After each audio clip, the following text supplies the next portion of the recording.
Good evening and welcome to Wellington International. It is week 8 of the Winter Equestrian Festival and we are moments away from the start of the U25 semi-final Grand Prix, part of that BrainJuice series. Week 8 is presented by Florida Coast Equipment, your trusted local dealer of choice. Explore their lineup of powerful tractors, versatile RTVs and agile zero-turn mowers designed for small farms, landscaping, arenas and more. Visit them today and enjoy your equestrian journey. Florida Coast Equipment, of course, providing not least all of the Kubota equipment that looks after our arenas. I thank so much to them. Very local here, Florida Coast Equipment, and huge supporters of the sports. Great to have them as Week 8 title sponsors. Our title sponsor of the whole U25 series is BrainJuice, the #1 natural daily brain supplement, a proud partner and major sponsor of Wellington International. You can find the BrainJuice products here at the WI concessions or online at brainjuice.me and use discount code WEF, W-E-F, for 20% off your purchase. Presenting our live stream throughout circuit is Dodd Technologies, an industry leader in creative design and technology support services for sports, entertainment, corporate and special events. Visit them online at doddtechnologies.com. And our thanks so much to US Equestrian and USEF Network, powered by Clip My Horse, for the support they give us for our live stream here for all 12 weeks of Circuit 2. Very much looking forward to partnering with USEF for their US Equestrian Open, which will feature the Rolex $750,000 Series Finale Grand Prix here at Circuit's End. Beautiful evening, set fair here, 49 riders from 9 different nations, all hoping to climb the rankings of the U25 standings, the BrainJuice standings, because the winner of the series is going to take home a 2025 Honda Metropolitan scooter. It's on display by the in-gate, and they all have their eyes on that prize. But it is Hallie Grimes who's our current leader. Let's remind ourselves of the state of play in Grand Prix action so far here in the BrainJuice series. We've had 2 Grand Prix so far that have contributed.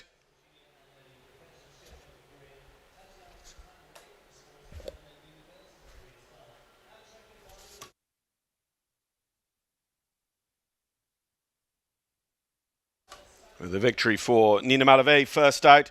She is not quite inside the top 5 at the moment. That is quite shuffled, but Hallie Grimes winning with the former WEF 12 Grand Prix winner horse Clockwise of Greenhill out on the Derby field during an earlier week of the circuit. She is our current leader of the standings. So we'll see her late tonight. Our competitors tonight will start in the order based on reverse order of last night's welcome. And they have the open water tonight. They have a tough wall. And let's set the scene with the national anthem.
Well, just showing the feature and the highlight that has been put on this U25 series here by Wellington. It is a proper class on the lights with the anthem being sung here live to set the scene for our first to go here in just a moment. We've got a 73 seconds time allowed on the initial round. Nick Granat actually just getting the nod as lead designer this week alongside Steve Stevens, but those pair have worked hand in glove for many years here. And of course, Steve's relationship in particular with Nations Cup week here at Wellington going right back to day 1 pretty much here at the venue.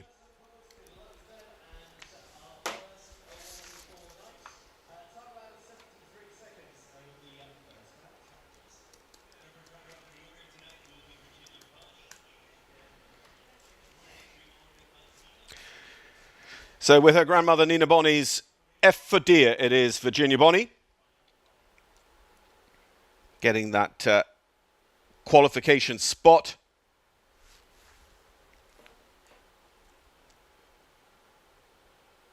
To come through to this semi-final Grand Prix. Still a big opportunity to pick up points here. Virginia, like a lot of riders, this may be her first season in the U25 Tour. You know, you hear from the likes of Hallie Grimes. Hallie now consistently riding 5-star. She's actually ridden the U25 Tour here on circuit for about 5 years. We'll see younger, we'll see some 19-year-olds too. So starting out over the big BrainJuice fence, it's down by the Blue Ribbon Club, the Special Events Pavilion, and that's an area of the arena that has been quite effective for designers in the couple of weeks I've been here.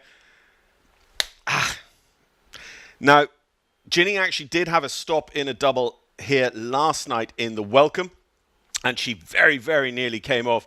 Tonight, unfortunately, she does come out of the plate, and that is going to be elimination.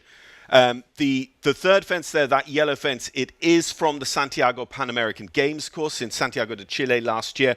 It's been bought up from Mija, that designer who's done the Paris fences, the Tokyo Olympic fences, into Steve Stevens' kit.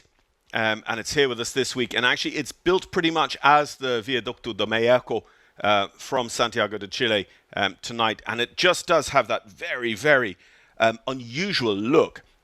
It's a really fascinating course from the point of view of look. We have an open water. We have a very skinny psychedelic wall. It's kind of like a lava lamp. We have the bright green BrainJuice fence. Of course, these riders in the U25 Grand Prix, they're seeing the two BrainJuice fences a lot. The bright green oxer, the peach vertical. There's also this Lugano fence out there. There's a tough horizontal striped rail at the last, the Duta Corporation. You know, there's so much play. The Hermes fences out there just by the International Club. I'd say this is possibly, you know, in terms of look and feel of the materials being used, this is a real step up.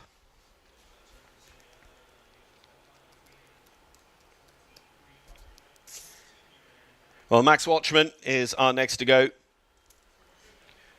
Max still, of course, eligible for the U25 divisions, although he has been on a winning 5-star Nations Cup team, the Agha Khan at Dublin. He's been to the Nations Cup finals. And he rides here Coolmore Show Jumping's Berlux Z. Max, brother Tom, and sister Alice all riding here on circuit this spring. So we go into new ground, and it is from the Santiago Viaduct over to the Peach BrainJuice fence, and then this short related distance up to the Hermes. The Lugano, plain rails. We were talking about those rails earlier on, that there are a striped set of Lugano rails as well, which are that little bit easier to read, especially out under the glare of the lights, and the horses have the tendency to look down to the water tray. Just saw Berlux take that little bit of a shift through the left. Max was ready for him. They've been together as a partnership quite a while since took over the ride from Simon Delestre just after Simon rode the horse at the Olympic Games in Tokyo. Kevin Giblin out on water jump duties tonight for the open water. He'll be there for Nations Cup and also for Sunday's 4-star Nations Cup Grand Prix.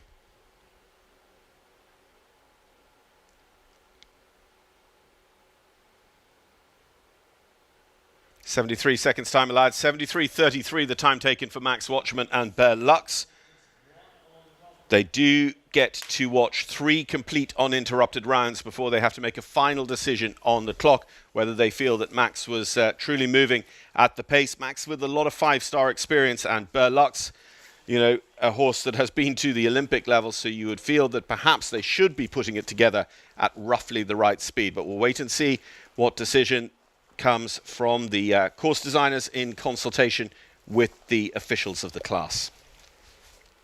So it could be clear round number 1. For the moment, it's 1 for time. Charlotte Murray with her own Magnum Z next to go.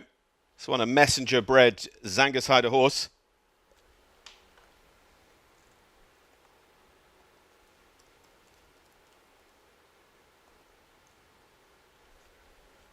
Charlotte and Magnum have been 2-star Grand Prix contenders last year in the Global Champion Show on the beach in Miami. Won't be on the calendar this year, that Miami show, Just a little rattle there at the peach. It's interesting how the colours look through the camera lens, because the peach and the Hermes orange, they look very, very similar to my eye in the light looking across the ring there. Another orange fence here in the Kubota colours for Florida Coast Equipment.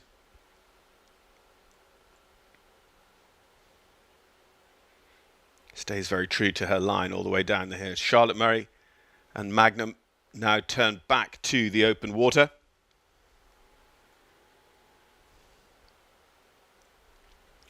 And just licks the rail off the fence following, unfortunately. And again, quite often that is where the impact of the water comes in the fence which follows. And what we'll see, you know, in a 4-star water for Nations Cup and for Grand Prix as well, is a more intense challenge up the arena. 73 plus again, 8 for jumping, and we're getting 2 for time there for Charlotte Murray and Magnum Z. The official time, yep, 75.59 is actually going to be 3 for time. So 2 down.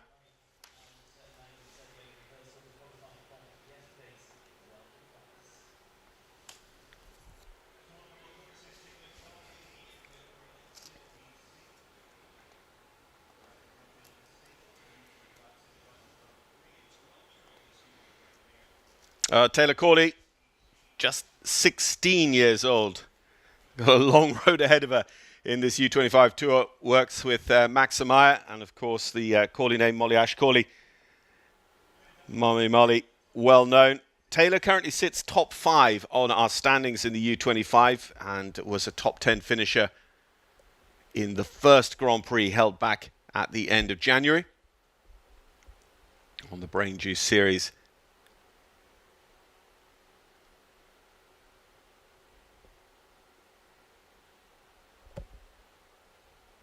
So because Virginia Bonney didn't complete her round, you get into the situation where, you know, this is actually the 3rd round they're hoping that they will see complete and they can make that final judgment on the time. But we haven't heard too much from them so far. So Taylor comes in. She'll have her marching orders in terms of pace. And we do see a little bit more pace here. And I think the course designers might hold their ground. I think they might feel, no, it's a Grand Prix. It's not only a Grand Prix, it's the semi-final Grand Prix of a circuit that has attracted. I was hearing some stats. So in the team weekend during WEF4, there were 19 teams of 4 riders. So there are nearly 80 U25 riders in the mix.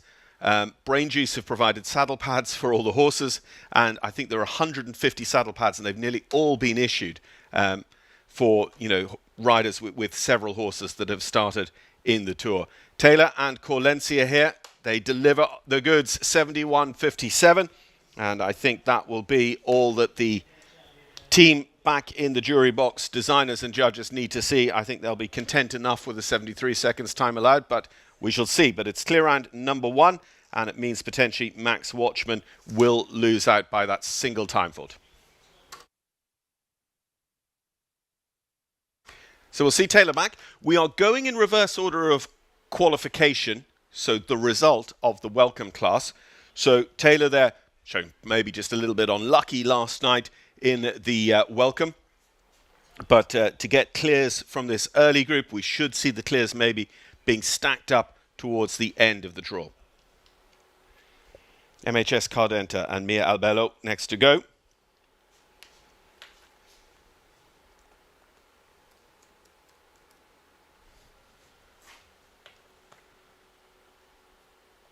Another rider with a long future in the U25 tour.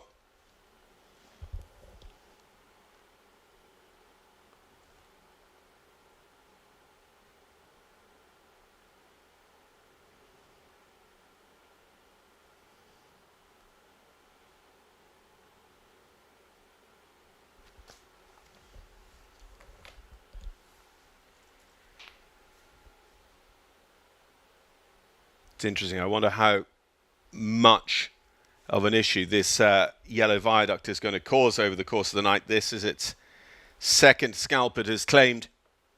Mia Albello and MHS Cardenta have the 4 jumping faults for refusing, and a lot of time wasted getting back to it as well, going around the course designer's hut.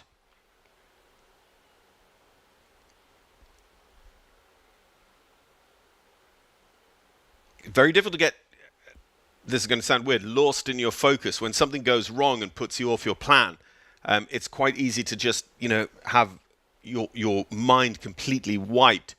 And you can just waste a lot of time just getting yourself back together and thinking through what your recovery plan is. And that's where, some of our top riders are so good, because they are ready to deliver plan A, B, C, or D. Oh, Kevin Giblin gets his first customer at the water as well. Mia did well to stick to her seat, just as Cardenta ended up taking a little bit of a wiggle onto her. And a rail off the last as well. Quite a few time penalties, as we suspected, 25 of those, and it's going to be 12 for jumping.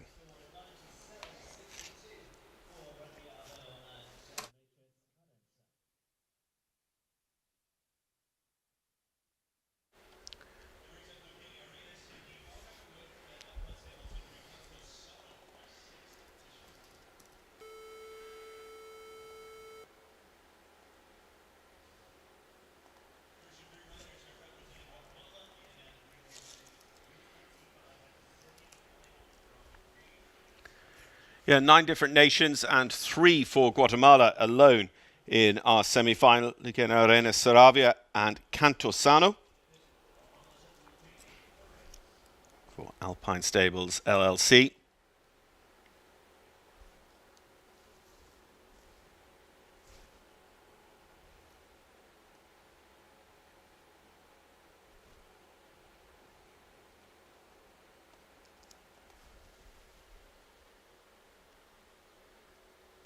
These horses, they're taking a real look at that bright yellow jump. Lucain did a great job of riding and keeping the horse going forward, but there just wasn't going to be the quality of jump from the spot they took from the position she was in the saddle, trying to keep the horse in front of her, pushing.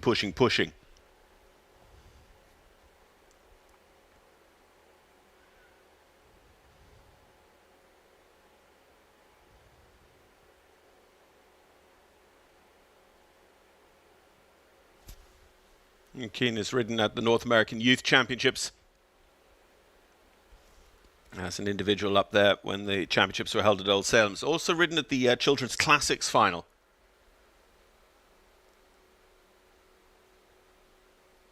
Which is an FEI competition. So, having had a little bit of a look at the viaduct down at the bottom of the course, that's a great shot at the wall to let you see what they're looking at. The colours, the swirl of the colours, the hole in the wall as well that the horses can look through. And there's no wing supports either. It's just that flat square wall sitting out there proud in the middle of the ring. So false and time here for Lucain and Cantosano. 8 for jumping, 17 for time.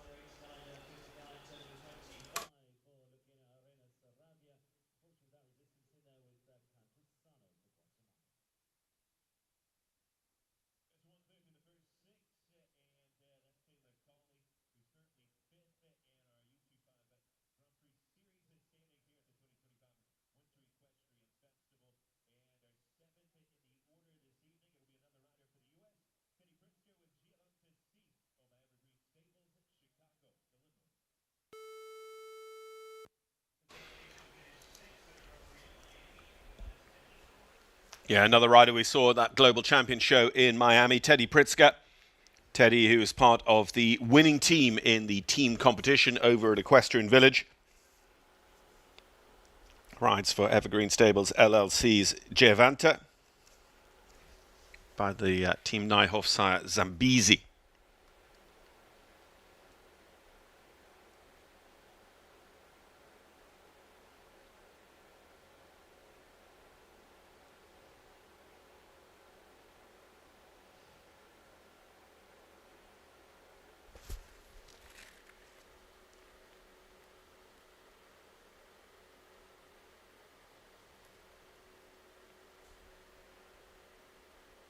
Again, this would be a good clear to have early on. Of course, whoever gives us our second clear puts us in condition for a jump off. Just Taylor Corley clear at the moment.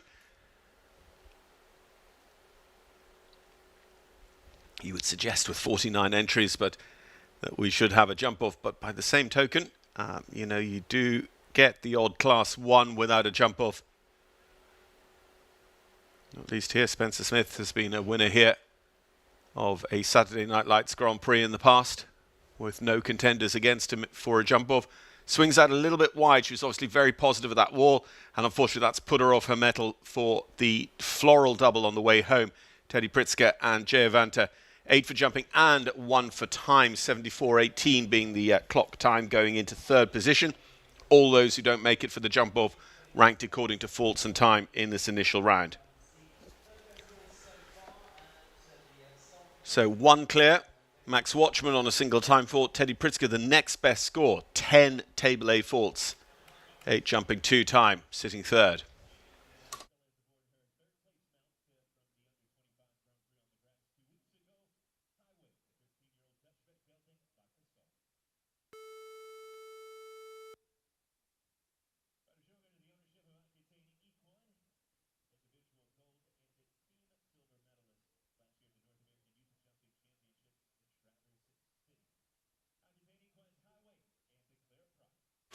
So Clara Prop, not only a graduate of North American Youth Championships, but also a rider who went and jumped in the Young Riders team for the United States of America, the under-21, at the Nations Cup Youth Finals over in Europe last year. Again, Ann Kaczynski working with those guys at the Youth Nations Cup Finals. Hall of Famer, Ann works with the US development teams.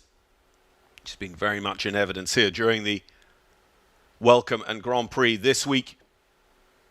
Just getting a feel for what the courses are asking, and keeping an eye then on the talent that is coming through this series to think about who she might have for the slightly lower level Nations Cups in Europe. Those development ones run under the aegis of the European Equestrian Federation. They're sort of 3-star, meter 45, meter 50 Nations Cups.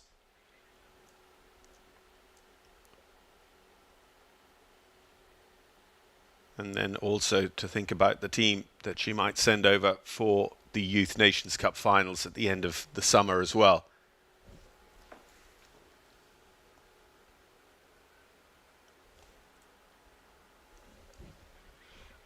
Clara, one of our podium finishes in Grand Prix action during the course of the BrainJuice U25 Tour this spring.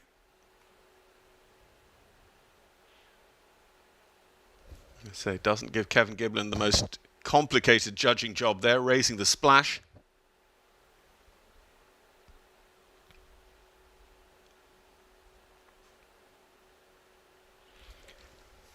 And, you know, of course, we've spoken a little bit about the viaduct early on. Just all out of shape by the time they get here, unfortunately. Clara touches the last. The back rail does come down. So it's 16 for jumping, 3 for time for Clara Prop and Highway. Not their day. Of course, we're talking about a horse and rider pair that have been on the podium in one of these Grand Prix, but this week just hasn't quite worked out for them. You know, a low qualifier. They're coming early in the first round, which means they finished low in the results of the Welcome. And in terms of the course, he's put a lot of those bogey fences laid on. You know, you come to the water quite late, and then if you are at all out of shape, you know, you come up and you've got the wall, you've got that final line. It's been interesting to see, though, that floral double really get an impact on the way home. Well, doing well in the 2-star tour last week and some of the national competitions. Stella Buckingham now qualifies for the U25 Grand Prix. Stella with O'Neill Show Jumping LLC's Clocky Boo of Greenhill.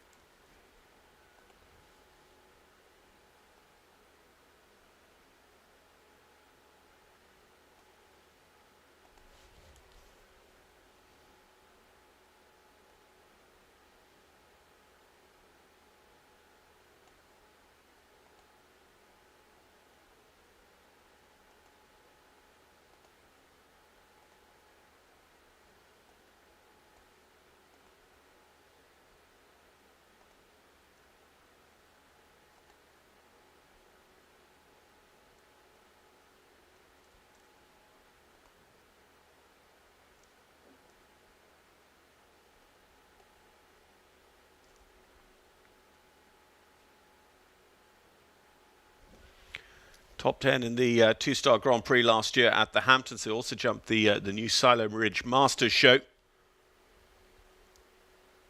Stella, though, carrying 4. She comes towards home. Nobody is home on 4. And it was going to be very difficult to get home on 4 there with Clockybu. Very, very hesitant. Stella rode well to keep the horse going forward and not incur a stop. But it's a lot down. It's a brick off the wall. 2 in the final line down for a grand total of 16 plus 3 for Stella Buckingham and Clockybu of Green Hill. Actually, the same score as Clara Prop just before. She's a shade faster, 1/10 of a second faster, going 5th. Still 1 clear round.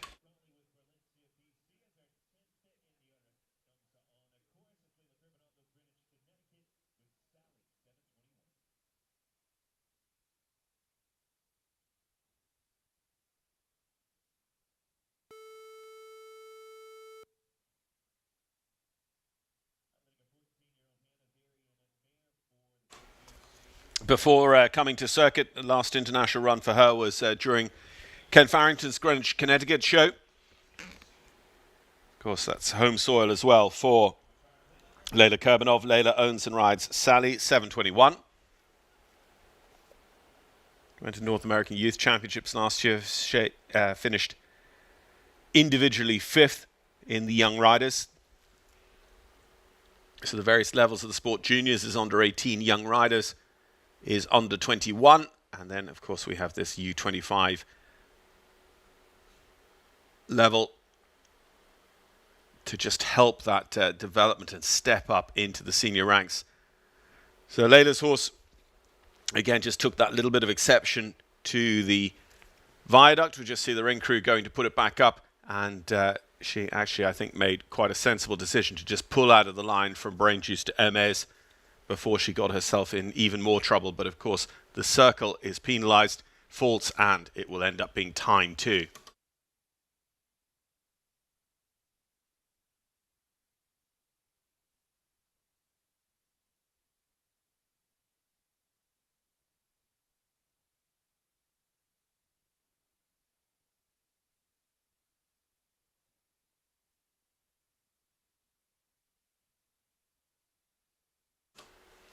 Yeah, it's like Sally just kind of didn't understand the question there at the water, just hopped in over the palisade, straight into the water. It's the right answer for an eventer, not for a jumper. It does a good job to keep between the wings over the Duta last. Leila Kurbanov and Sally, 721, 12 for jumping, 14 for time.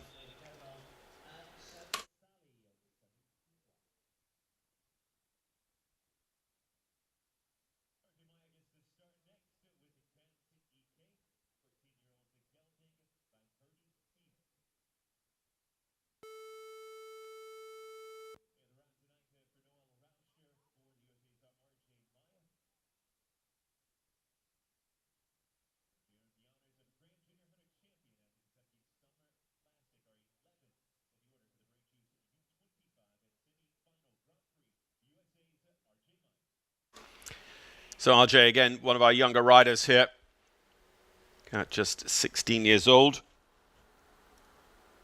Noel Rush's Gant EK by Verdi.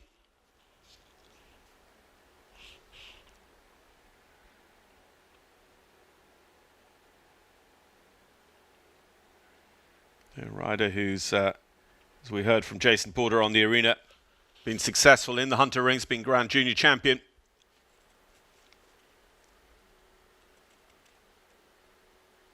A lot of riders keep a foot in both camps, in both codes.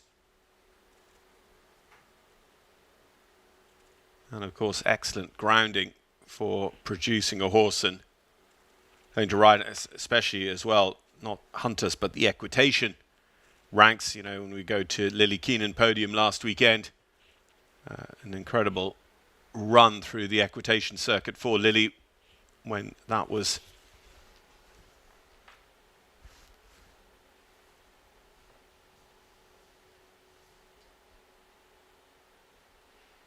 we just see Kevin Giblin in the background showing that he's happy, clear for RJ Meyer and Gant EK through the water. Time, I think, will be against them. 73 seconds time allowed, yeah, for sure. And so it is going to be jumping and time falls for this. RJ going to keep it to just the single rail down off the Hermes fence over by the International Club. Nope, the last front rail goes down as well for actually going to be 12. So we're getting, sorry, yes, the B element of the double down on the way home as well. So 2 on the final line, 12 for jumping for RJ Meyer and 7 for time, going 7th so far. Still just Taylor Corley with our single clear round.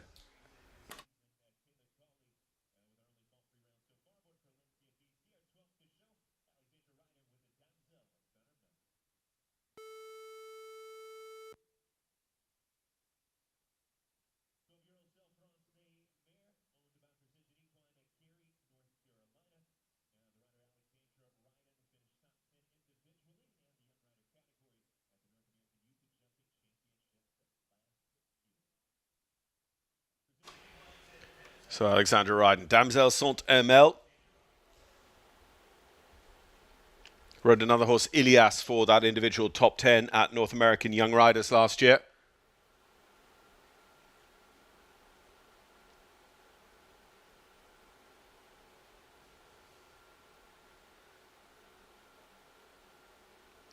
Got quite a looky horse here. We saw the horse take a look at 1 and 2. It was certainly going to take a look at the viaduct at number 3.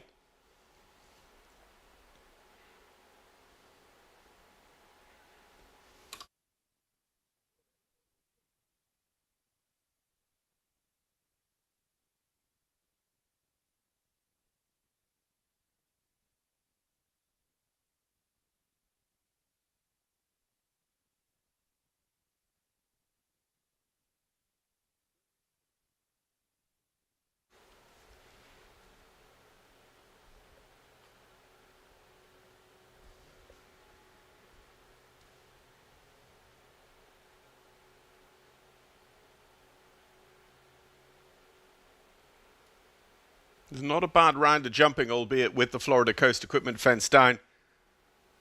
This could be going into 3rd place on 4 faults. The only rider on 4 faults. The time is okay, 72.65. Damsel Saint-Hermel and Alexander Ryden taking up 3rd on the ranking.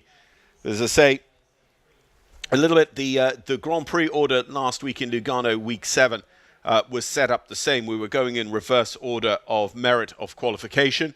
We got 2 clears from the first half of the draw. We ended up with 5 further clears then from the horses and riders that had done better over the earlier qualifying courses. So we've yet to see the people who've really unlocked the secret to Nick Granat and Steve Stevens' U25 philosophy this week. But we carry on here through the lower ranked qualifiers. We take 22-year-old Isabel Cox with 5 roosters. ZG Bella, top 10 finisher already in Grand Prix action on the U25 circuit this spring. And, of course, with the 5 roosters, Link gets to train with Tiffany Foster.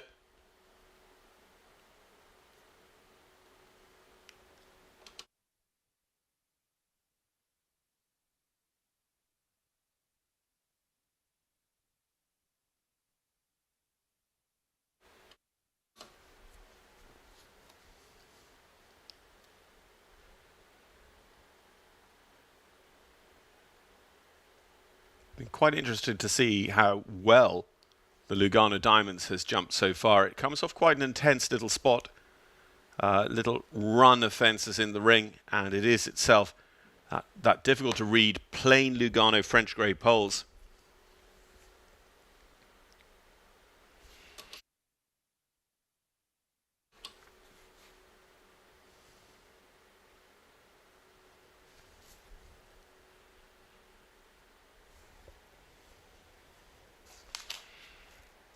Oh, is Isabel Cox about to give us our jump off?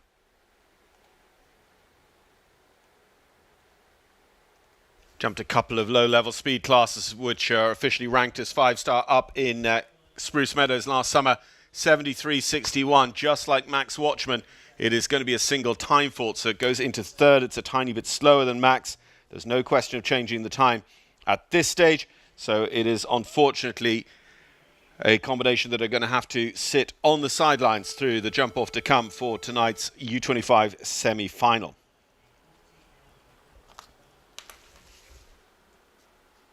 Cassidy Rain are next to go. Cassidy with a lot of experience built up jumping the two-star tours on global champions.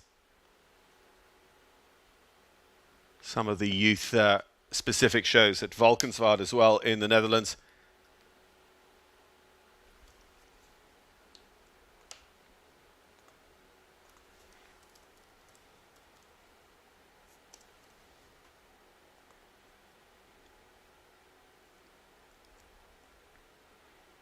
Just missed out on a top 10 finish in the most recent running of the international BrainJuice U25 Grand Prix series. And just after I waxed lyrical about how we weren't having too many problems at the Lugano jump, it goes down for Cassidy Rain. She rides a really good reset rollback turn there. I think others, you know, thinking about the time, might have just been a little bit closer in. Cassidy, having had the problem, she knew she just needed to take that tiny bit of extra time. Overall, the time here is tight. So, you know, that's a tactical decision. You might be giving yourself a time penalty or two, but what you want, I'm sure, is to get your horse really going for you so that you can have something, a really strong foundation to build on for next time. Cassidy, unfortunately, just glancing some of those very, very light blocks out of the wall. And I would say this is a long course with a lot of questions at the end. And I think, you know, a couple of them are just running out of puff, running out of mental energy to deal with all the questions of this course. So it's 12 for jumping, 4 for time for Cassidy and Val de Vauxhall.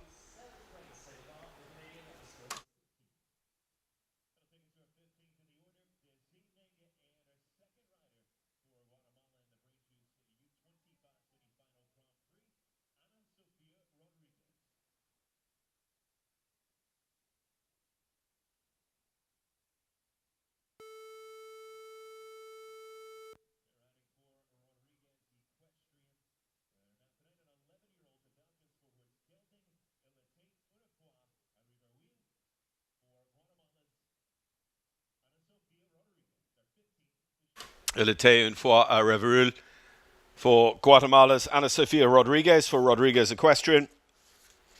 As Jason mentioned earlier on, one of 3 riders for Guatemala in our field.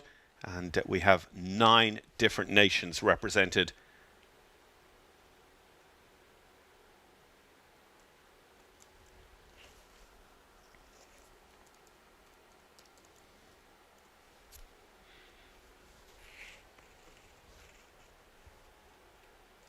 So 2 coming very close, Max Watchman and Isabel Cox. But Taylor Corley are only clear inside the time. Ana Sofia won't join them, having the rail off the front of the net jets, number 2, out of that first corner on course.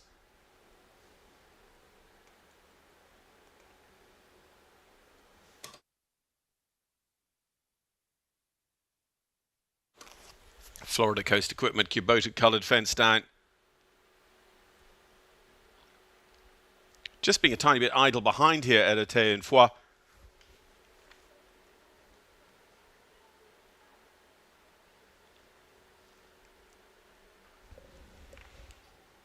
Paddle goes up from the water jump charge, the rail after down as well.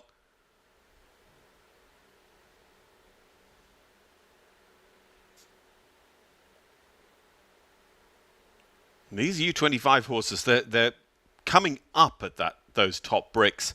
So you're seeing them absolutely fly across the ring. Quite often they're just caught very, very lightly. There's not much to them.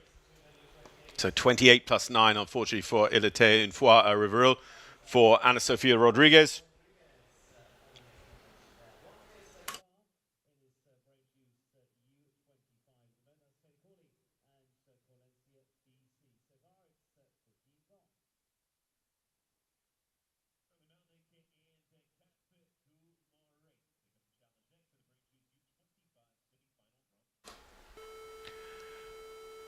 Runners up to Hallie Grimes, the last time we had a U25 Grand Prix. Interestingly, the U25s go back and forward as well. They jumped their last Grand Prix over on the Derby field. So Sterling and Cap du Marais, runners-up over there on the grass a couple of weeks ago.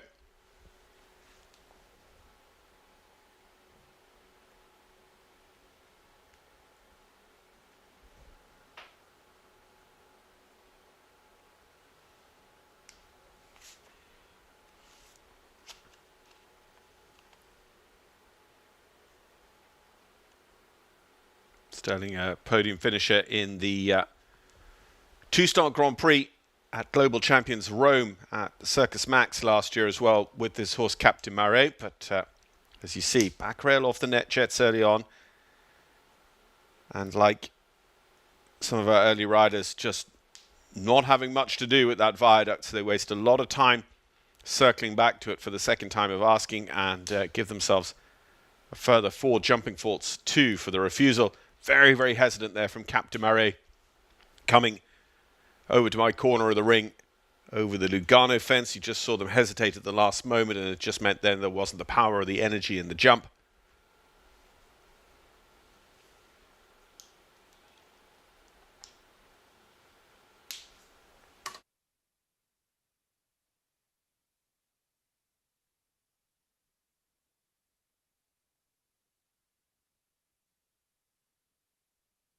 Water jump flag is up too.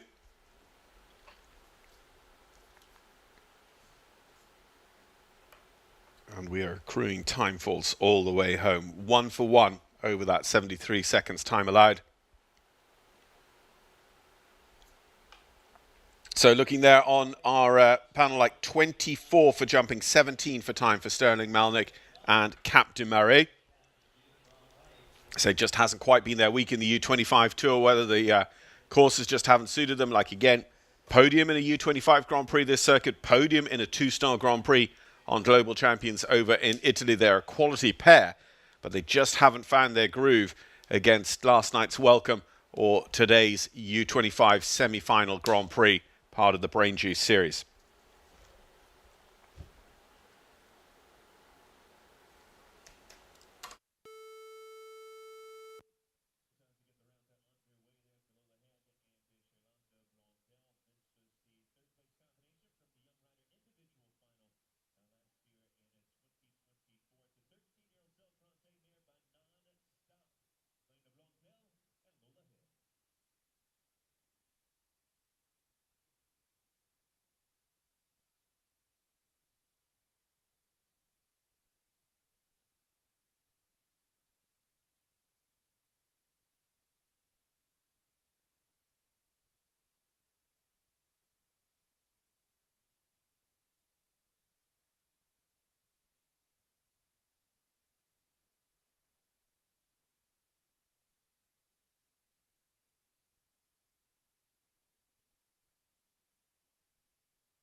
So a rider who qualified right through to the finale U25 Grand Prix 12 months ago here in Wellington, Lola Head, Shelanda Blondel.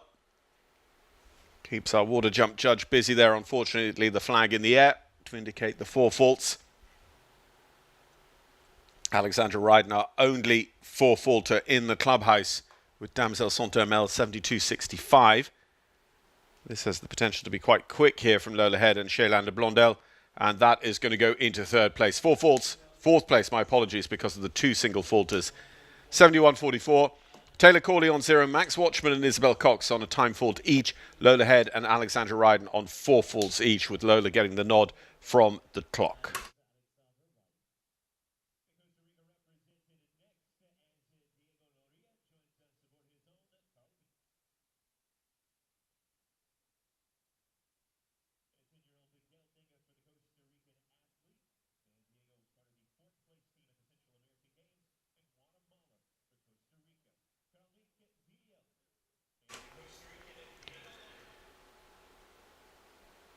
Diego Loria of Costa Rica is our next forward. Probably last season in U25 standings for this rider who's already been on a senior national team.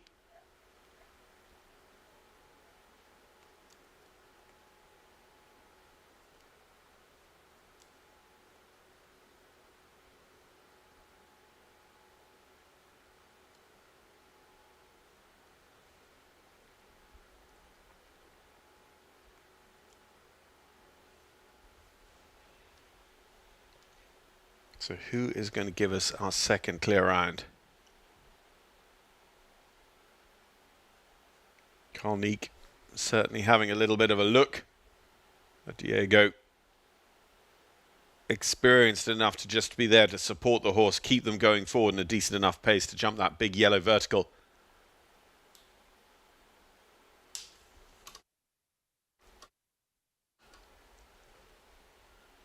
This line here. We've just started to see a few problems, and there it comes in. And I wonder now whether he'll have part of the triple combination down as well, because it has tended to be, very close to having the B element down there, but he had just done enough that the Florida Coast equipment is catching them or just throwing them a little bit out of shape. And the riders, maybe some of them not quite with the experience yet in their career, to really sit up and make the adjustment to really deliver against the triple combination coming afterwards. And again, that's why this is, it is specified as a Grand Prix standard meter 45 class here for the International Under-25s. So the course designers doing their job, setting a tough challenge, and the time tough enough as well. But again, the course designers will feel it's Grand Prix tonight. You have to, part of the U25 is to prepare you to go on into the wider senior world. And I don't think that they would be changing the time in a senior Grand Prix at this level. So just over the 73 for Diego Loria and Kalnick, 4 for jumping, 1 for time.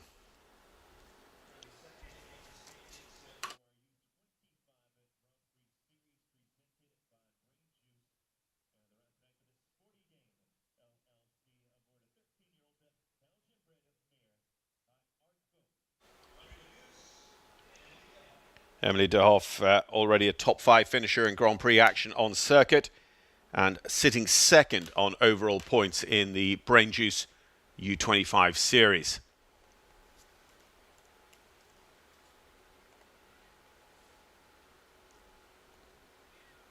Team gold last year at North American Young Riders.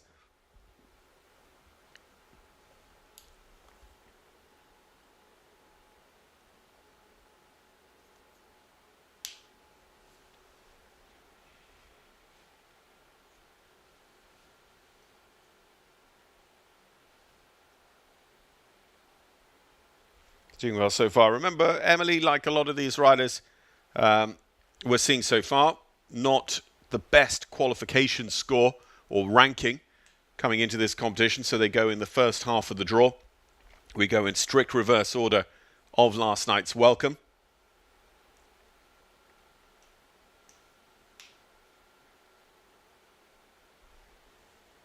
Yeah, the flag goes up. Must have just clipped the line there. We saw the first few riders, they're all just reaching the sand and just kicking up that little bit of sand, which makes you go, oh.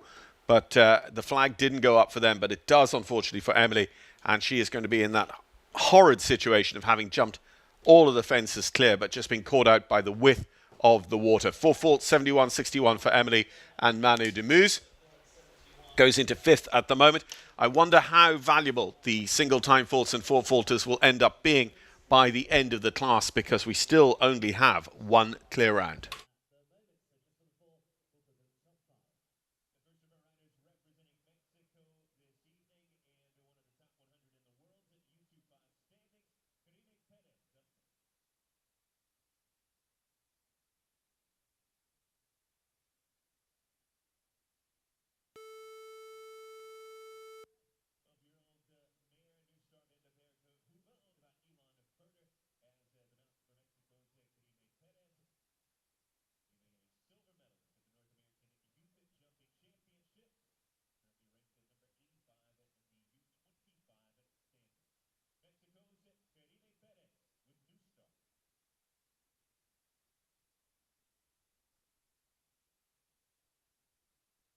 So Karime Perez Nunez, one of the highest ranked U25 riders in the world at the moment.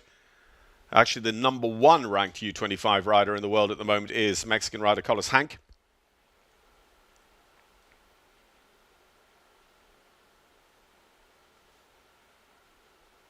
Harry Charles with, I think, only a couple of months left himself, part of the gold medal winning Olympic team for Great Britain last year at Paris. He will, I think, turn 25 this year.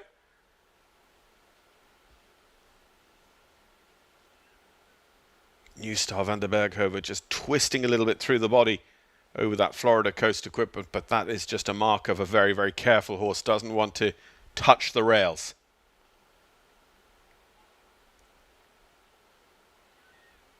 Youth silver medalist Karima Perez unfortunately just misjudges the water and really hangs over that fence. Very, very lucky not to have the following fence down.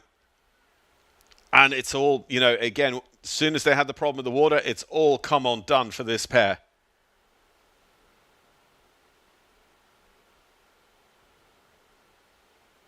A very, very tough wall coming out of the jump store and late on course as well.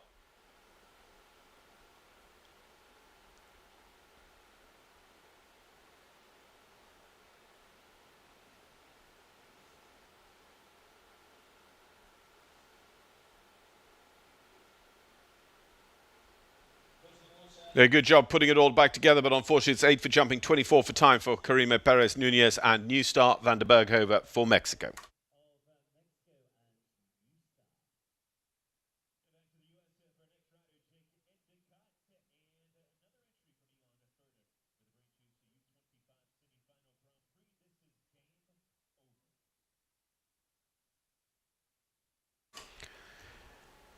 So the last horse and this listed in the ownership of Ilan Ferder. This is US rider Jake Endicott. Jake with Game Over. Game Over, a Yucato bred.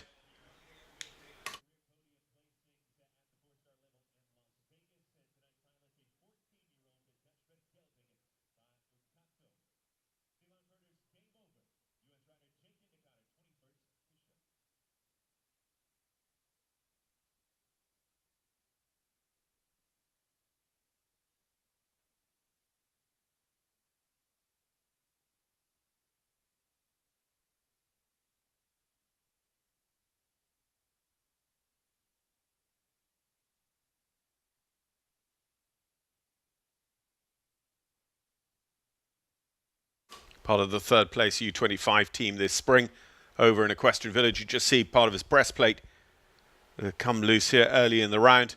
Hopefully won't distract or have the horse lose focus with that.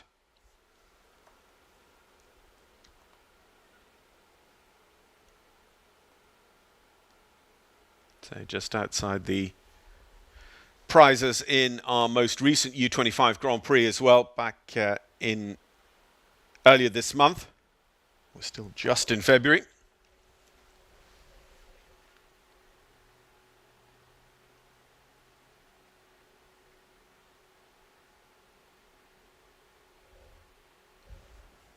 And this could be the same as Lola Head because they are jumping well, Jake riding very well. It could just be that the width of the water counts against them. I think he knew that was coming because he really swung out. He gave the horse a long approach so that he'd have time to sit in behind the horse and really push for that wall. He's going to be caught out on the clock too. 2 for time, 4 for jumping, 2 for time. 74-21 for Jake Endicott and Game Over.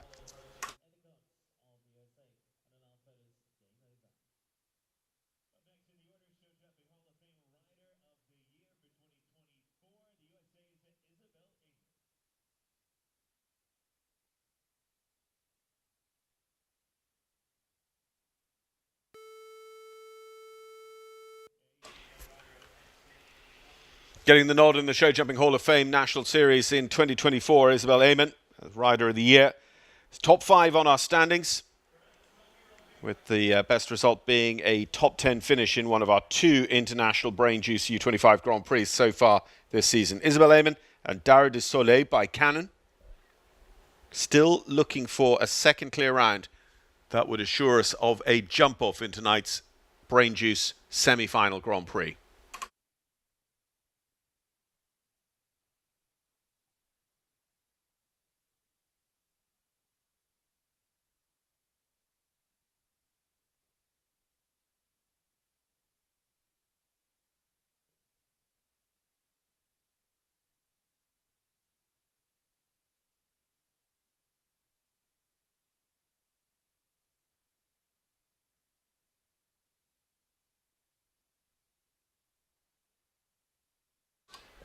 Individuals team silver and team gold last year at North American Youth Championships.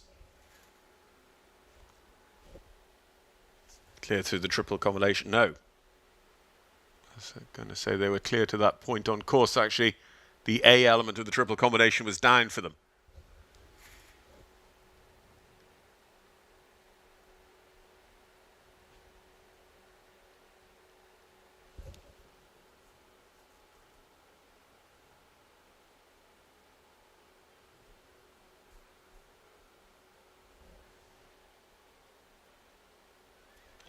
So Isabel and Dara du Soleil, it is 8 jumping faults, 70.62 on the clock, top 10 so far, and is actually our only rider to finish on a straight 8 without time faults. 3 riders have had a single fence down or foot in the water, as it was for Lola Head, without time penalties, but still just 1 clear round.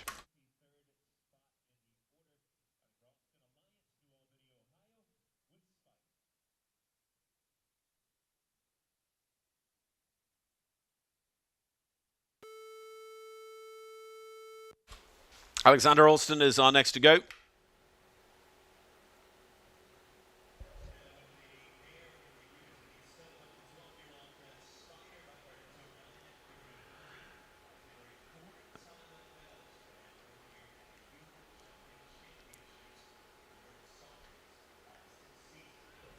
Top 10 in the U25 Grand Prix held here earlier this month. Alston Alliance LLC of New Albany, Ohio's Spider is the ride for Alexander Alston here.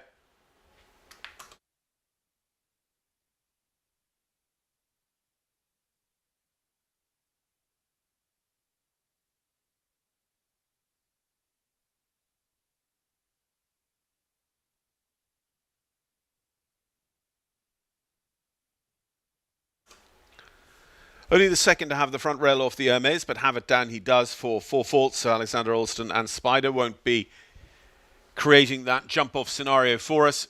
Taylor Corley still are one and done. And actually that goes back to the form Taylor had shown already in series. Top 5 on the standings, top 10 result in one of the International U25 Grand Prix. Alexander clear at the water.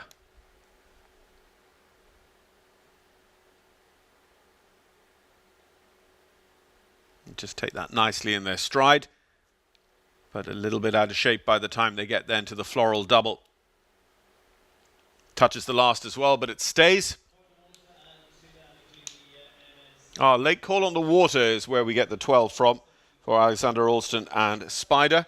71.77 is the time taken. So 12th position on 12 faults for Alexander Alston.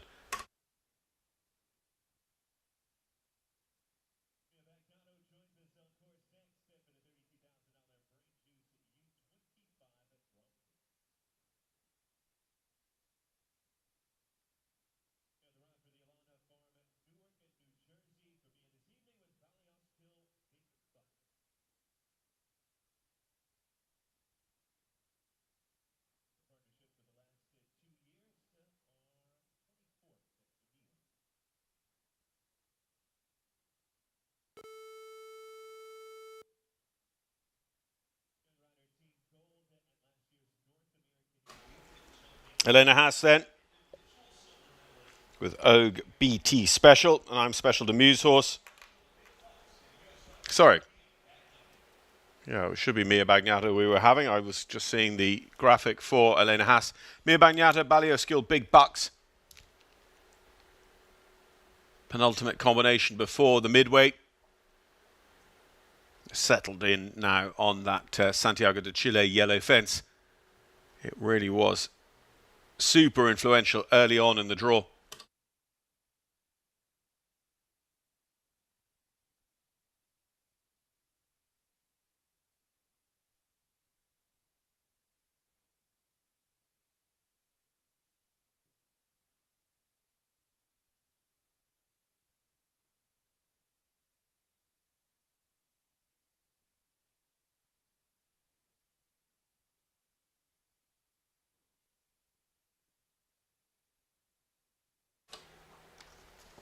Individual and team medalist at last year's edition of the North American Youth Championships.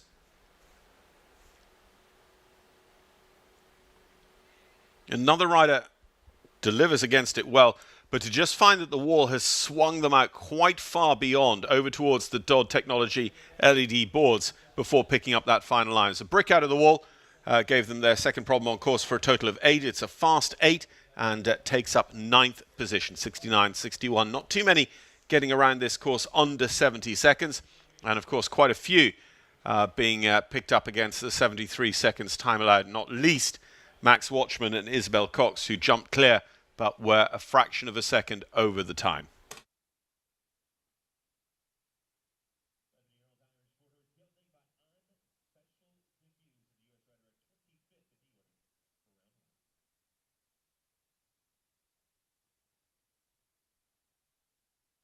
Five-star Grand Prix rider with us last week during Lugano Week 7.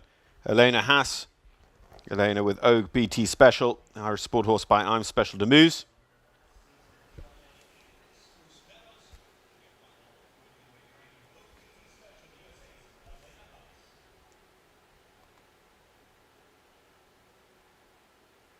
Elena's ridden some five-star jumpers on the Major League circuit, also at Spruce Meadows. And as I said, part of the Grand Prix here last weekend means she qualified through as well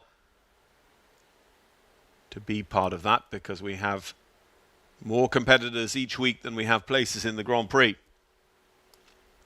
especially five-star weeks. Also jumped on some of Anne Kaczynski's developmental Nations Cup teams in Europe, those EEF Series Nations Cups. So a rider with the right to wear the US team coat.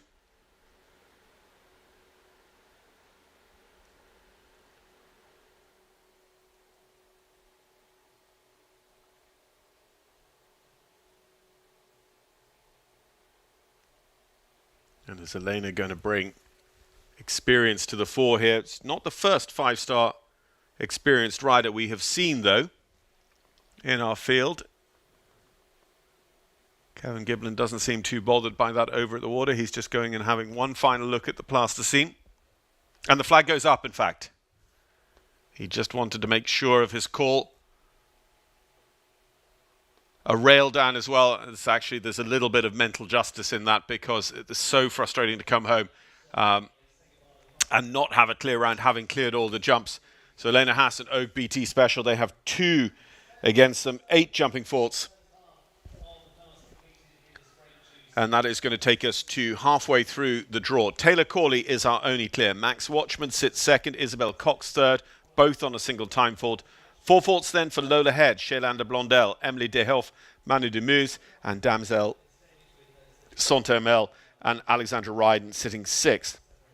Costa Rica's Diego Loria and Kalnick VDL on 5. On 6, Jake Endicott of the USA and Game Over. On 8 faults then, Mia Bagnata, Balio Skill Big Bucks, who we just saw sitting 9th. Isabel Eamon on 8 faults, Dara de Soleil 10th, and 8 faults for Og BT Special and Elena Haas there moments ago will sit 11th.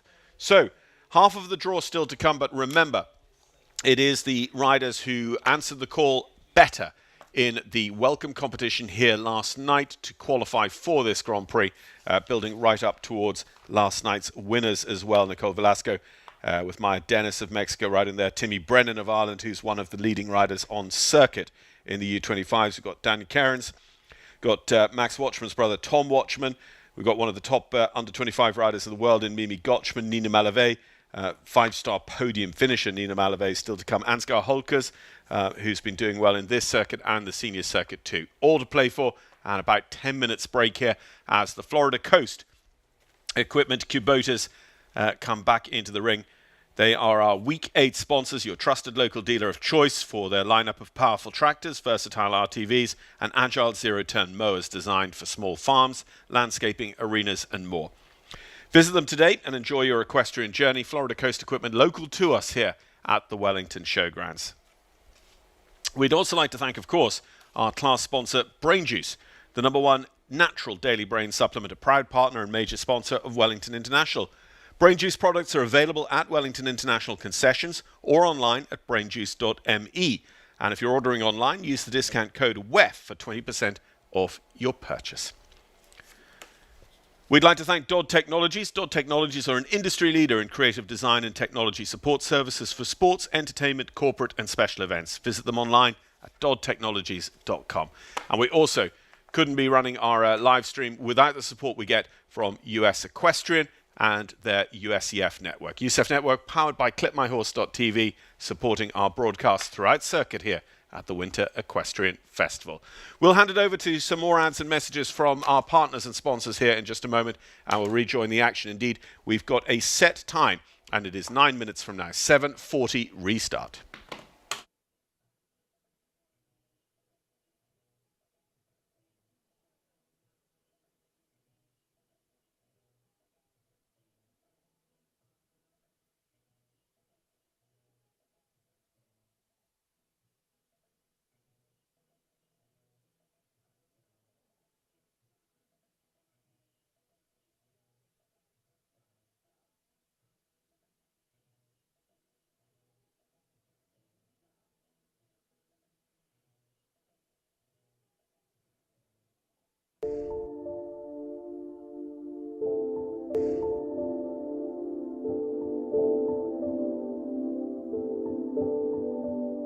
My first goal when I decided to be a professional, it's to become like the best horsewoman I can. To find the balance, it's really important for me with the horses, to find the balance with my family, with the horses. That is my passion. Work with the horses every day to do what I love. One passion was the horses, and now I used to have like one passion was the horses, and now I really want my daughter to have this balance in my life. I really want to have this balance in my life. I'm Marie Ecart, I'm a professional show jumper representing France, and I'm Lola's mom.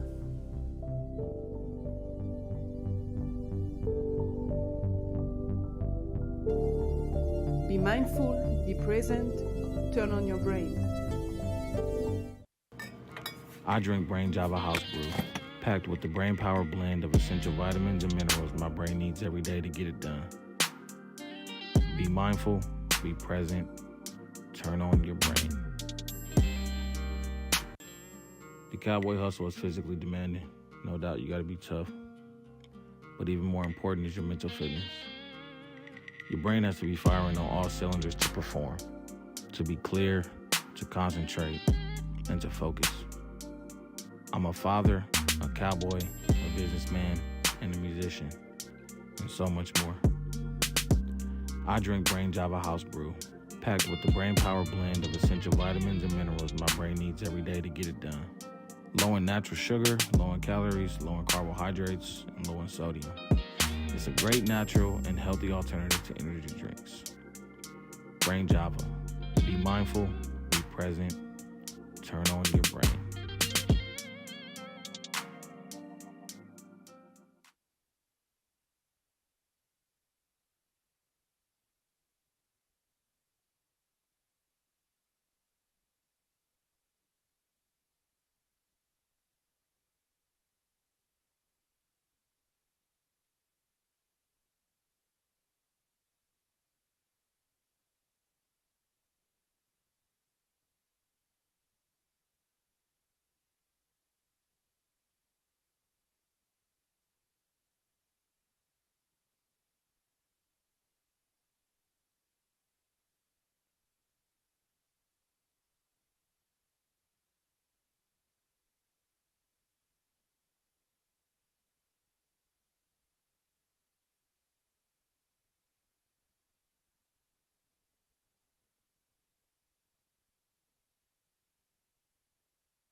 Back to it here in our BrainJuice U25 semi-final Grand Prix, and we welcome forward Don John Dascote and Tony Stormans for HS Sportfeder. Tony, a top 10 finisher in one of the U25 Grand Prix this season. He's won a major Grand Prix here during circuit as well.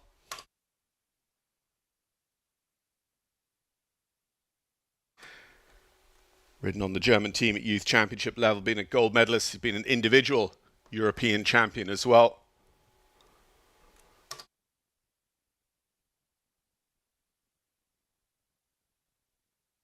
So far, our course delivering just the one clear round for Taylor Corley, but we are going in reverse order of qualification from last night's welcome under the lights.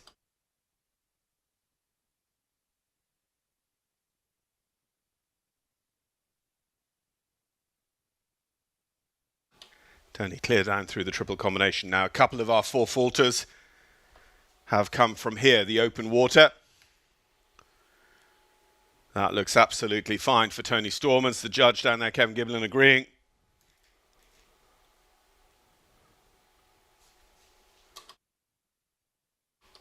So we might be opening up the second half of the draw with a clear round. Still a lot to do, though. We've had a lot of problems on this final line. Tony is great on the clock, 73 seconds. There we go. Clear round number 2. Now we have a jump off in our hands here in our U25 semi-final Grand Prix. BrainJuice supporting the whole series, and there's a very, very good series prize of a Honda scooter, a Metropolitan European-style scooter, 2025 model, on display in the in-gate. And I know all of these riders.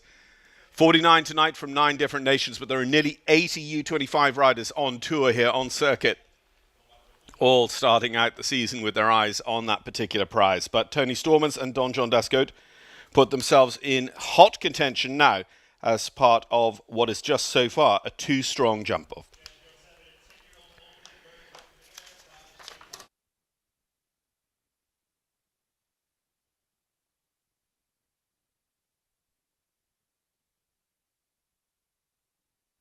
Ty Simpson are next to go. Cash Girl 7 for Riffle Hitch LLC.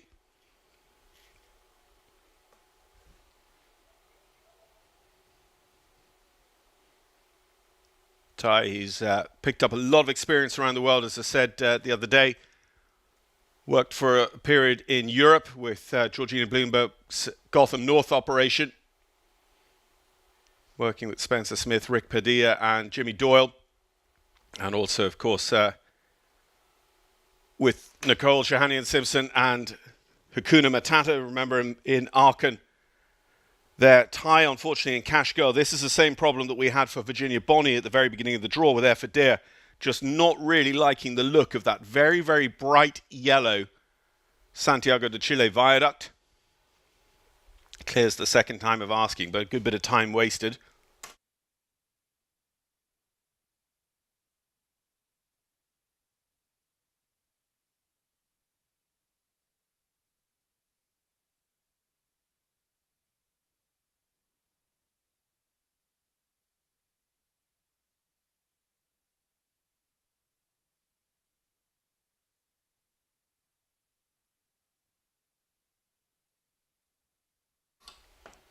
Picking up problems down the triple combination line. Ty turns back to the open water.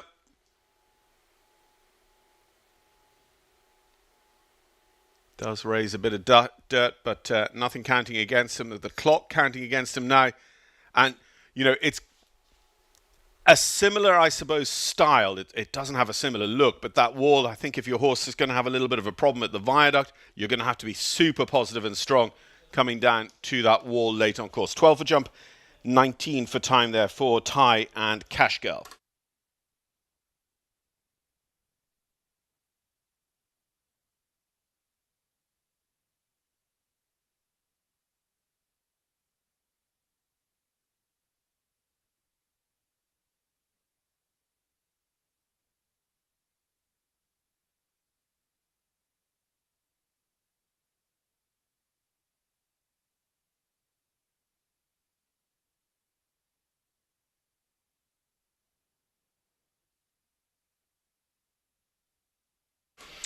So Ashley Miles goes next. We do have a jump off for sure to decide our BrainJuice semi-final under 25 Grand Prix. How many more will go forward to join the two clears already there?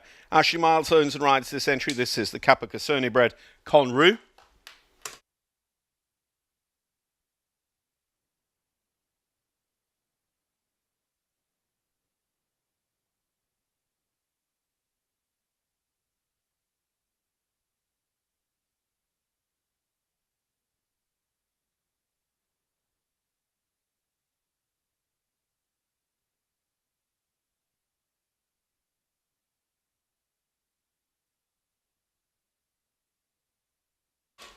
Conru, Ashley's horse for North American Youth Championships last year, and her area team picking up that bronze medal up in Traverse City. Still on the 0 score at the moment. A horse just takes a good look down over the parapet and actually gets away with it. We'll see that water in play in tomorrow's Nations Cup, both rounds, and of course in Sunday's $200,000 four-star Grand Prix. A late rail there for Ashley Miles and Conru. The time of 73 seconds should be absolutely fine for them, but it is 4 faults on the way home. Again, that is the trick of this course as well. It's a true Grand Prix course.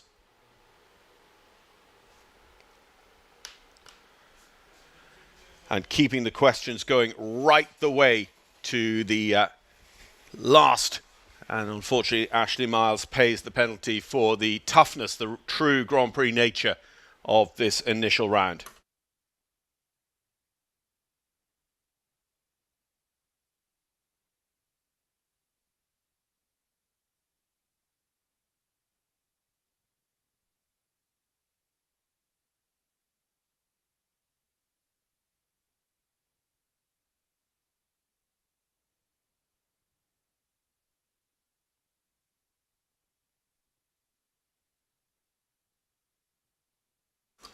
Paige Mathias and Call Me Back Ponton.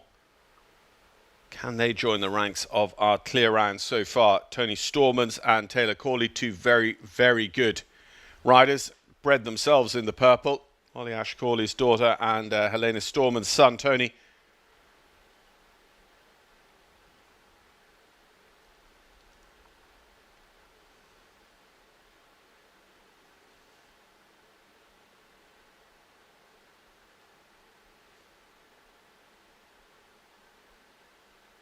Page, Call Me Back Ponton. Nicely done. You see the horse working hard there, actually just jumping the hind end out to the side to be sure of not touching.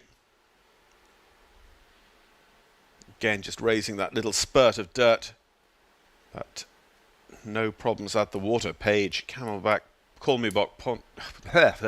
Start that again. Call Me Back Ponton. Clear the final double. 1 to go. 73 seconds time allowed. It's going to be okay. There we are. Clear round number 3. 70.45 for Page and Call Me Back Ponton.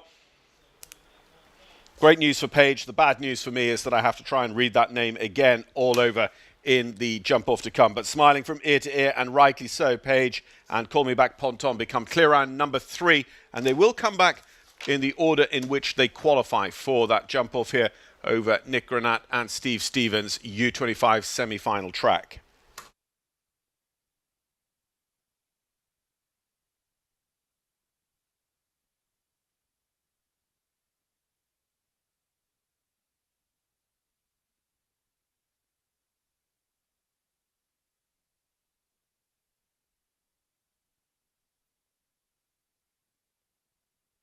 Campbell Bryant.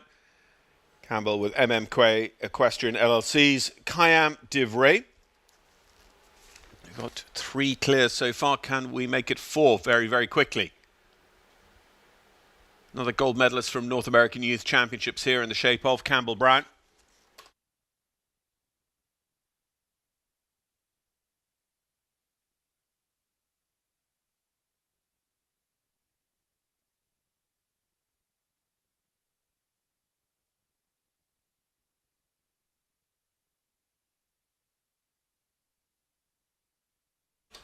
Back rail, it's the first time the back rail has gone off the Hermes. We've had the front rail down 2 or 3 times.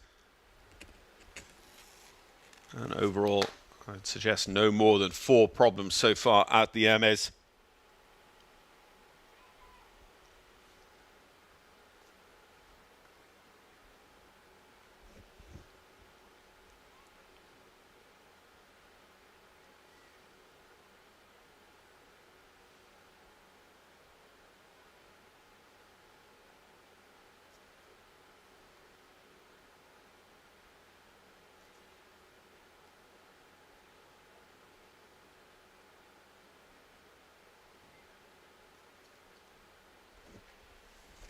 So it is going to be 8 faults just inside the time, 72.22, the time taken against the 73 seconds time allowed for Campbell Brown and Kayam Divray. 3 clear rounds, 2 further riders jumping clear with a single time fault, Max Watchman and Isabel Cox finding themselves in that scenario.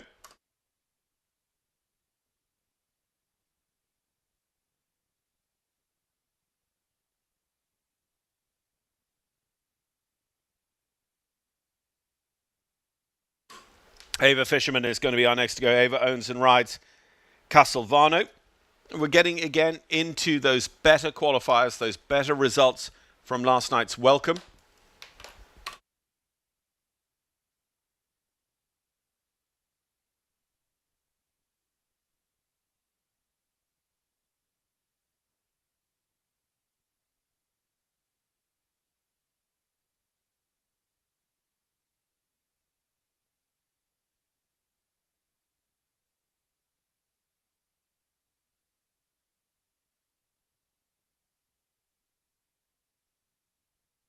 And actually worth noting that from Campbell Brown onwards, all the way home, we are looking at riders who jumped clear in yesterday's Welcome here in the International Ring.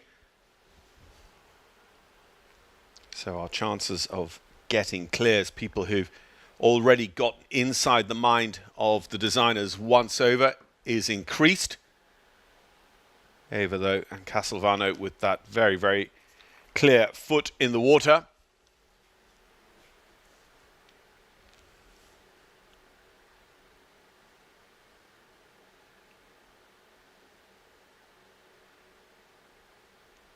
And just riding quite steady, the final line puts them in trouble for time penalties, 3 of those. 8 jumping, 3 time for Ava Fisherman and Castelvano.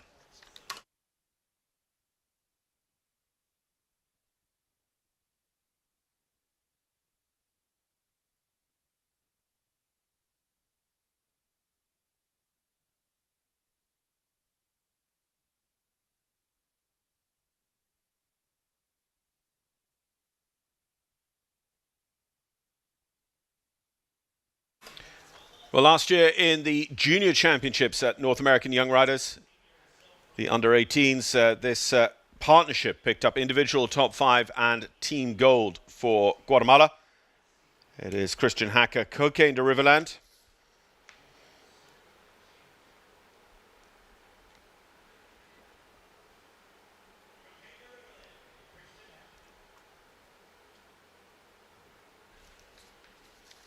Christian actually very busy throughout the international circuit here in North America, jumping some of those 2-star meter 45 world ranking Grand Prix.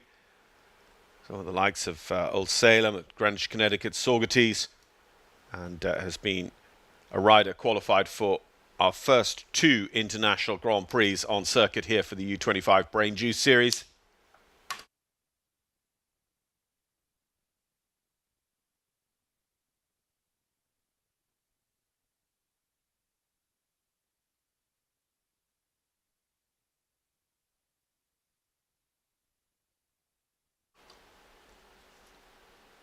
Christian Cocaine de Riverland still on the 0 score at the moment. Working hard through that triple combination line. It is, it's a real gymnastic exercise set up by the Florida Coast equipment at the top of the line. And we've seen, it's coming up sweetly for the last few, but we have seen people who any degree of being out of shape at the Florida Coast equipment, certainly if you end up having a rail off that fence, very, very hard work. It's really the rider's job to make sure they don't pluck another rail out of the triple combination. Christian on the way home, again, just mental and physical fitness probably coming back against horse and rider there, just finding this course very, very long the pressure of being under lights as well. It's not the first time these riders have ridden under lights, but on the series, the U25 series, this is the first class under the lights. And that'll have its own thing. And of course, getting closer and closer to that Week 10 series finale of the BrainJuice as well, with that prize fund, including the scooter, the Honda Metropolitan scooter.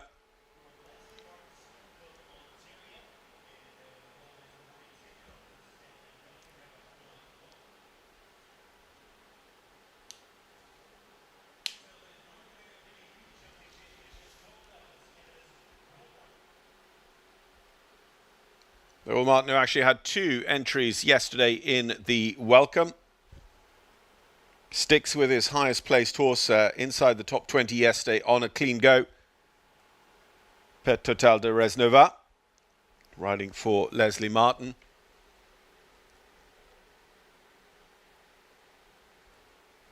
An early rail, the Net Jets, going to be down. Back rail for Will Martin and Pet Total de Resnova. So still just the 3 qualified for jump off here in our U25 semi-final. Looked a long way off that, so they're going to have to chase up the distance down to the triple combination here.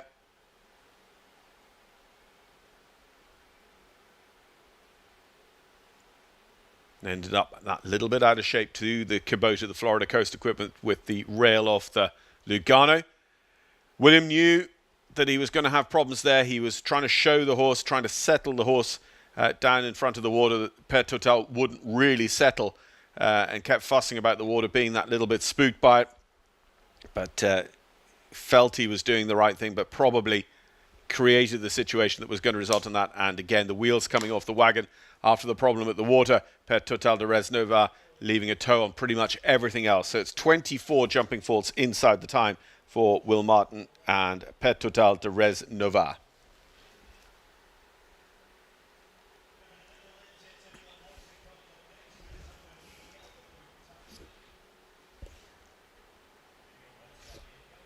Milan Morsinghoff of the Netherlands with VDL Quick Targo.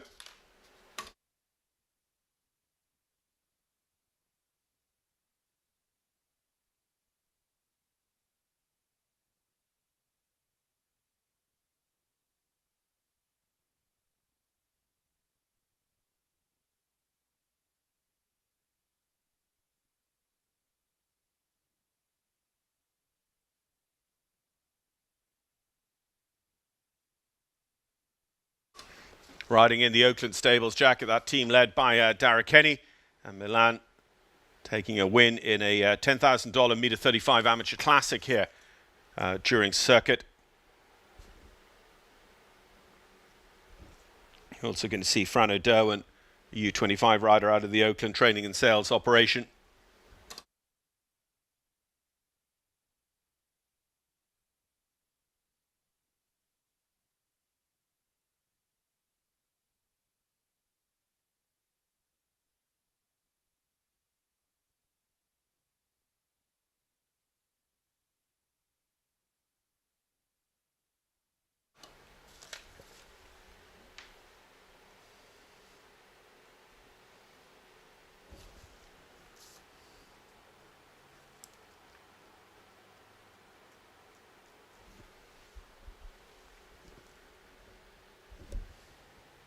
So carrying the 4, I think it was the flag just going up a moment ago at the water.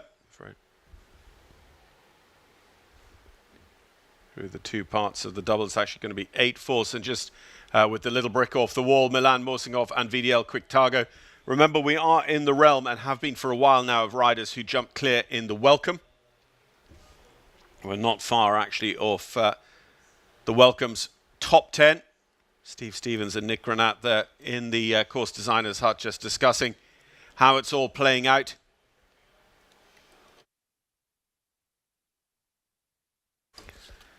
So Milan, a top 5 finisher previously in one of the U25 Grand Prix series for BrainJuice. Will be a little bit off the pace here today with those 8 jumping faults.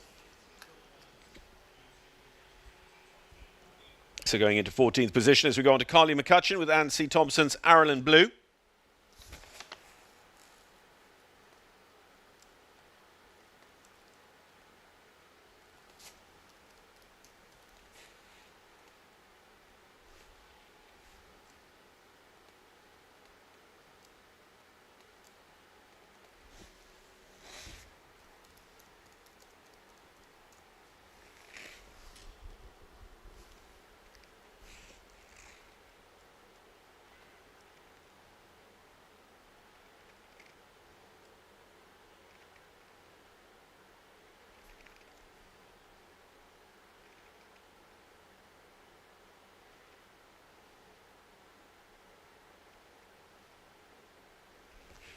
This horse, of course, jumps some impressive 5 stars with Harry Charles, including some big 5-star Nations Cups and Nations Cup finals in Barcelona.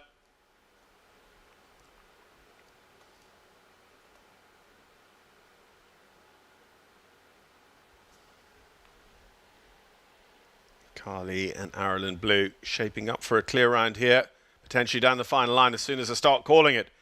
They get caught out at the final line, and as I say, this course never stops asking questions. The final line in particular, you cannot get there, you know, thinking at 80%. You have to be thinking at 100%, and that is the why this course and any Grand Prix first round at the highest level is a test of mental and physical fitness.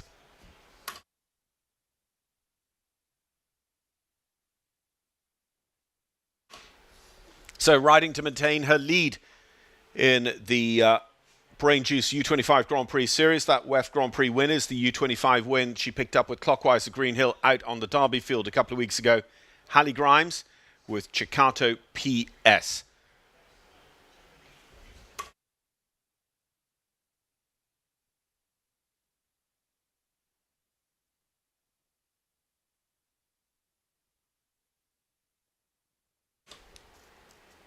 Chicato PS was Hallie's ride to be just outside the top 5 in the Senior Grand Prix during week 1 of WEF this year.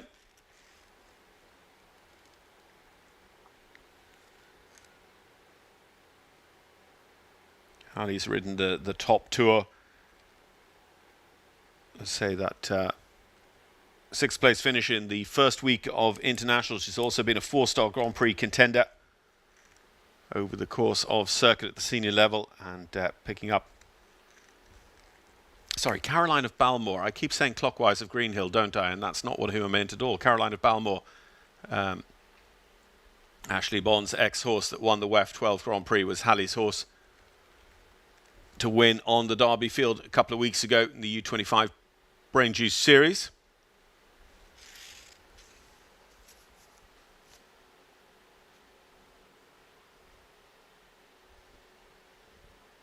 Turning back home, the time looks good. Is she just going to keep it together all the way home here over Nick Granat and Steve Stevens' track to give us clear round number 4? No, she's not. Hallie Grimes opens the door maybe for somebody else to take the lead in terms of the BrainJuice standing. 69.46, 6th position. Fastest 4-faulter. 3 clear rounds, 2 clears with time faults, and then Hallie Grimes sitting 6th. She should end up, you would say, on paper, probably going to end up inside the top 12 with a prize money check tonight out of our $32,000 total prize fund. And how many points will it be? Hallie, who had just under 25 points advantage over Emily de Hoff. Emily sits 3 places behind her, also on 4 faults. Timmy Brennan, who we've yet to see. The 3rd place standings at the moment. We'll talk about Timmy when we see him. It's Ansgar Holkers Jr. with Gut Einhausers LLC's Chaploon who take up the challenge now.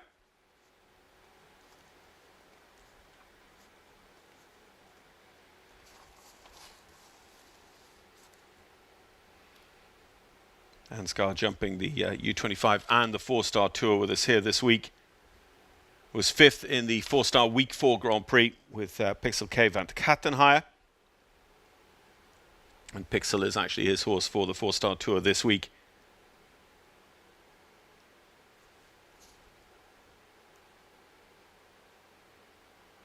And actually was a 5-star Grand Prix contender during Fidelity Week 5.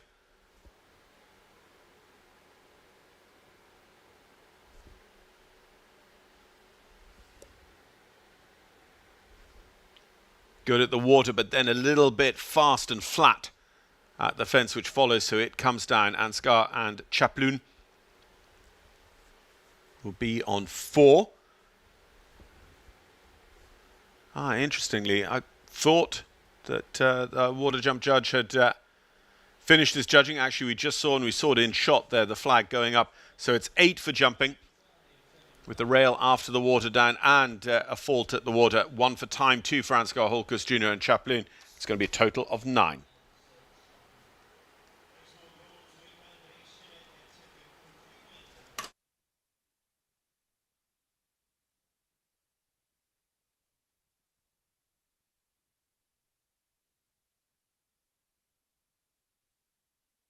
Nina Malvé, podium finisher in the Global Champions Series in Monaco last year. An incredible run of wins a couple of weeks ago up at the World Equestrian Centre at the 5-star level, and has been a U25 Grand Prix winner with us here on circuit.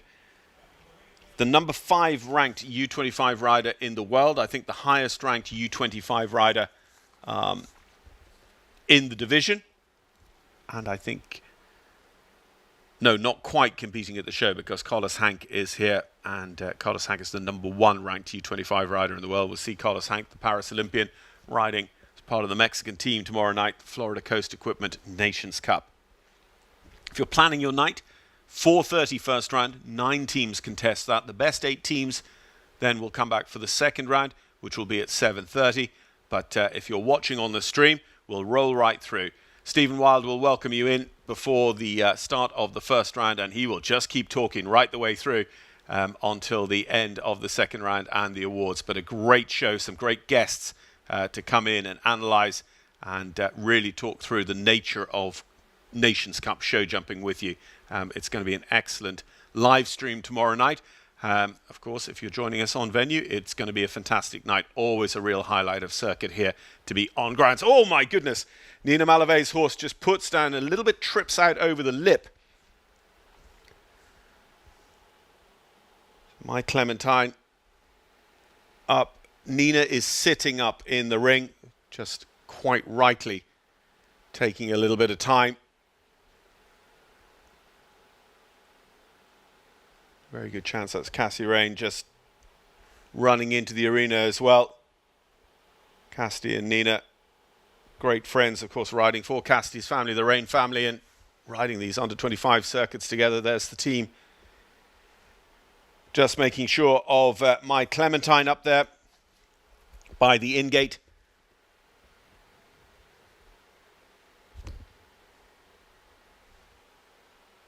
And we'll just get some professional assessment for Nina Malvé.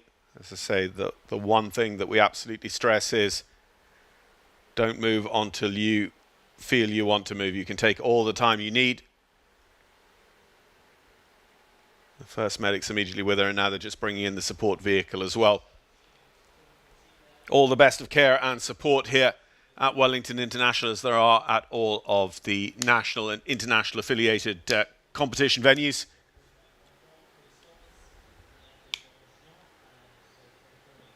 And more often than not, the sight of the medic's golf buggy is enough to make these riders stand up.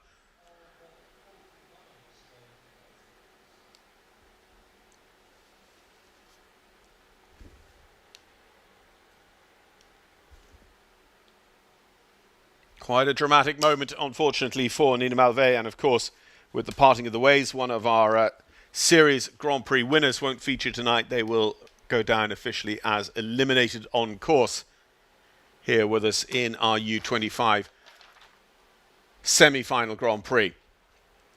Taylor Corley, very early in the draw, gave us clear round number 1. It was the only clear from the first half of the draw. We came back after the midway immediately to have Tony Stormans and Donjon Dascote for Germany give us a jump off. Then, moments later, it was Paige Matthews and Call Me Back Ponton for the USA who scored clear round number 3. We are not far away from yesterday's top 10 in the welcome. to go in this initial round and try and secure their place in the jump-off.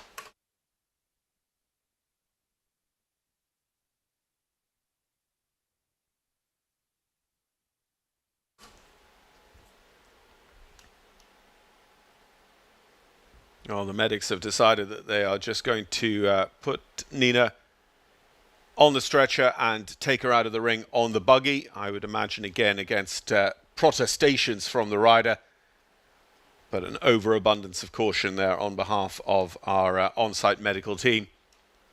And who would argue with them? They are the experts.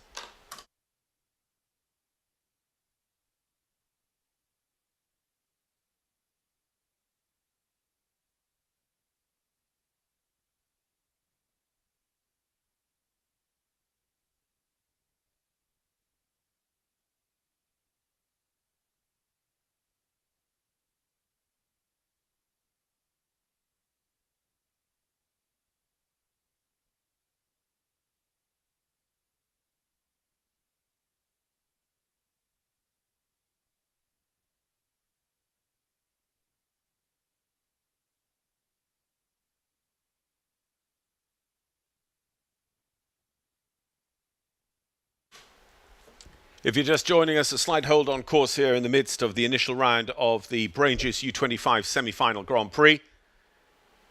Nina Malvet of France riding for the Rain family, unfortunately just taking a fall in the ring and attracting the attention for the moment of our medical support team here at Wellington.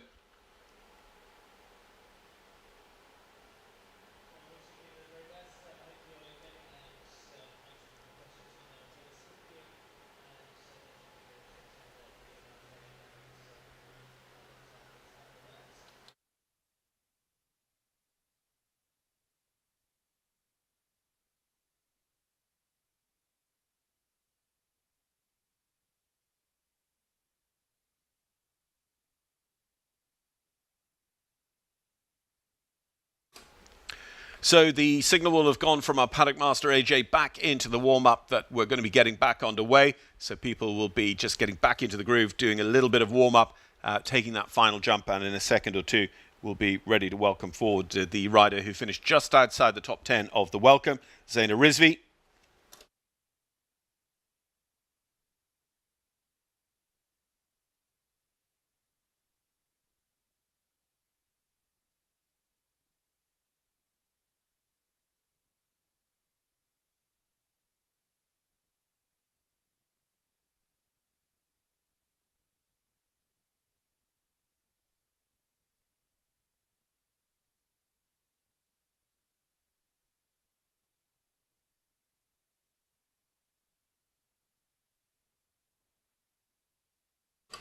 So Zeina Rizvi with Flying Z LLC's Horizon Van Het Shake. So just by the tick of the clock, missed out on top 10 in yesterday's welcome. They qualified 11th best.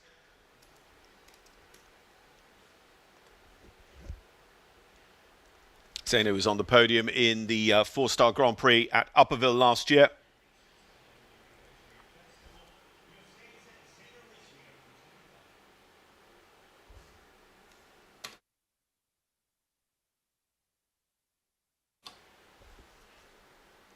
So Zeina and Horizon Van Het Shake. Zeina's other horse, Kung Fu, was a winner here of the WEF 8 morning welcome back Wednesday morning here in the International Ring.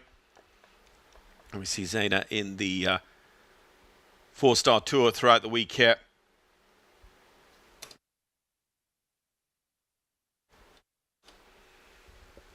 Clears the Lugano, still looking for clear round number 4.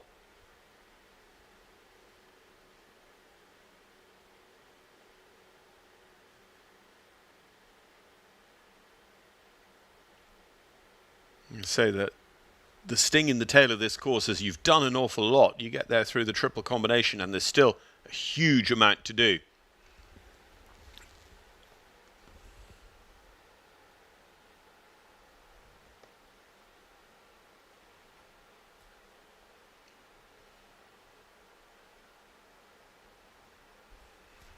Final line, we've seen a couple of dreams come to naught here on that double. touches the last rail, but it stays. Zaina Rizvi and Orizen van Hetzsche give us a nice clear to get us back to it here. It's clear round number 4. And they do come back in the order in which they qualify as well, so that's a good draw. It's enough time to maybe watch one rider before you go off. You take your final jump, you come back in, and you execute your plan. So into our top 10 from yesterday's welcome here. A career Grand Prix winner here on circuit. Featured in both of our U25 Grand Prix so far. Actually riding another horse, Isidorus, on those occasions. Haley chooses to ride Sherlock for today's semi-final Grand Prix for Royce Sport Horses LLC.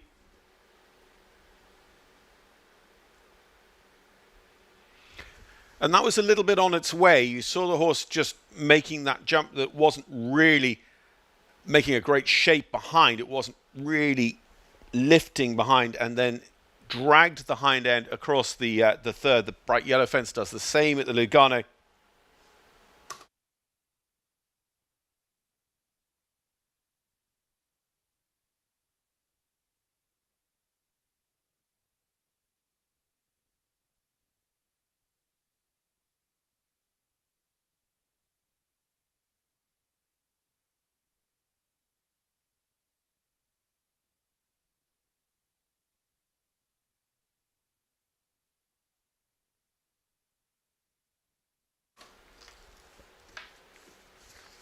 So carrying 16 onto the final line here, Haley Royce. Again, that floral double comes and gets several people, and it gets Haley Royce as well for a total of 5 down. So 20 jumping faults for Haley Royce and Sherlock here for the USA. 4 qualified, 9 still to come, and all the way home now we have riders for Ireland, for the USA, and for Mexico. Mexico with a very, very good run of form in the qualifying class, the welcome yesterday. So Frano Derwent is our next to go. Frano, one of those top riders in the U25 World Rankings with Oakland Training and Sales Mendoza VDL.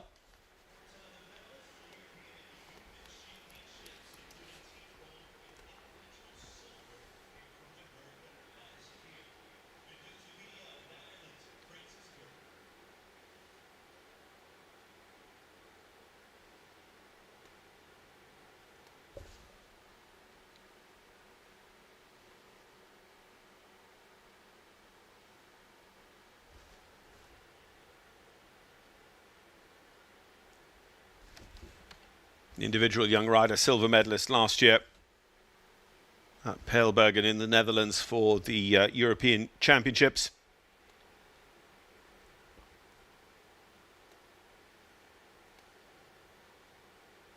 Frano, winner of one of the U25 competitions at Geneva over the course of the winter.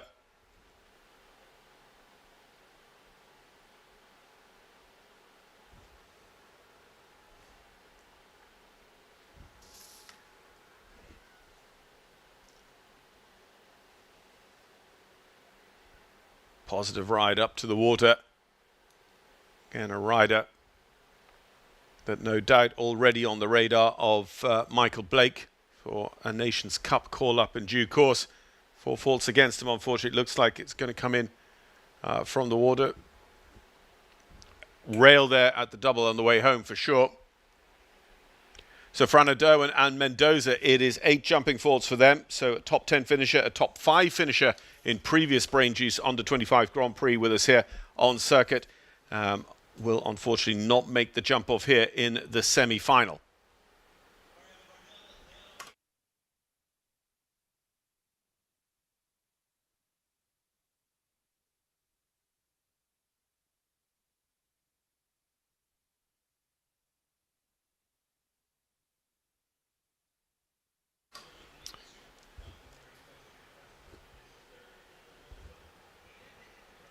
Yeah, third in the U25 welcome in Grand Prix during WEF 2, the opening sequence of the BrainJuice U25 Grand Prix series. Ariana Marnell for Alison Firestone LLC. Ariana with Jikakara.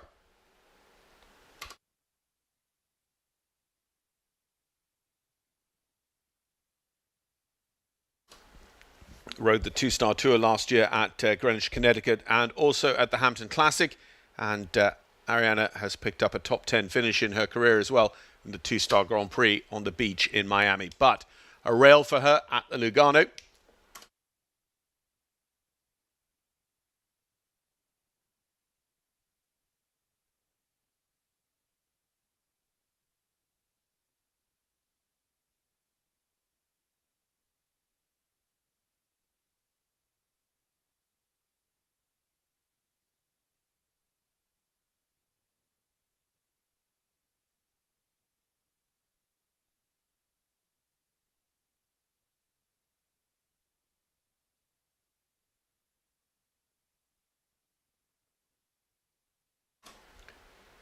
Eight in all for Ariana Marnell and Jikakara there in 70.22, goes into 16th on our ranking.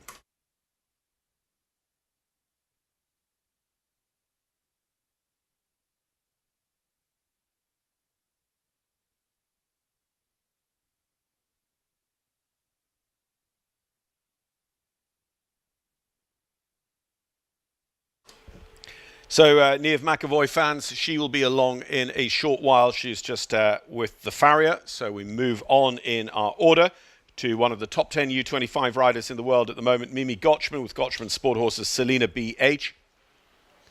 Mimi, who was the gold medalist at the Youth Equestrian Games in Aachen, Germany. Those were the games that replaced the postponed Youth Olympic Games.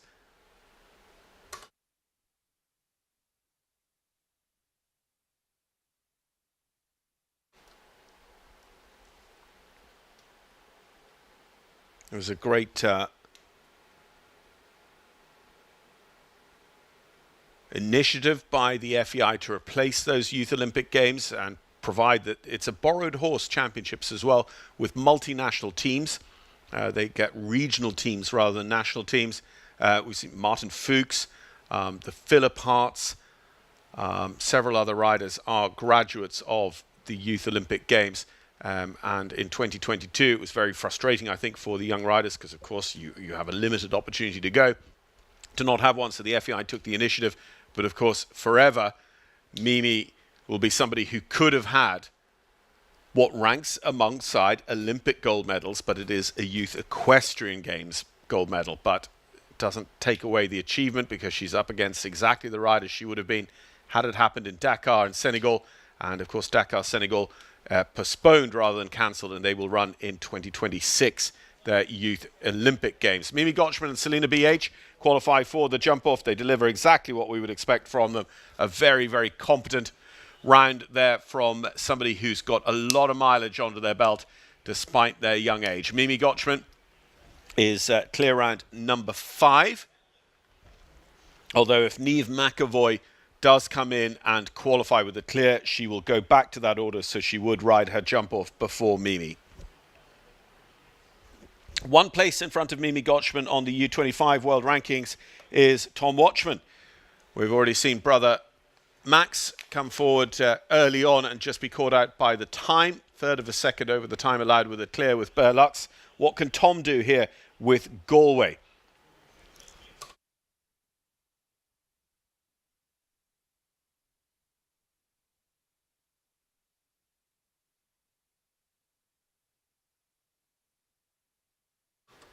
Watchman brothers training for a long time now with Cian O'Connor, the Olympic medalist.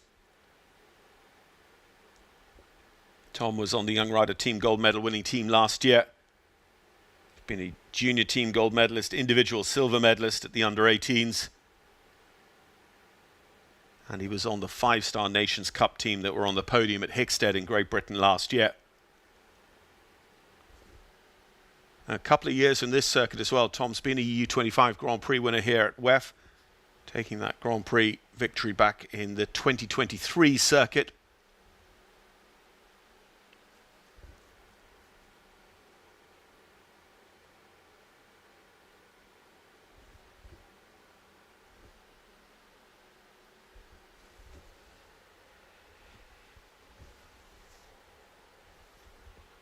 Carrying the 4 on the way home, so still just those 5 clear rounds.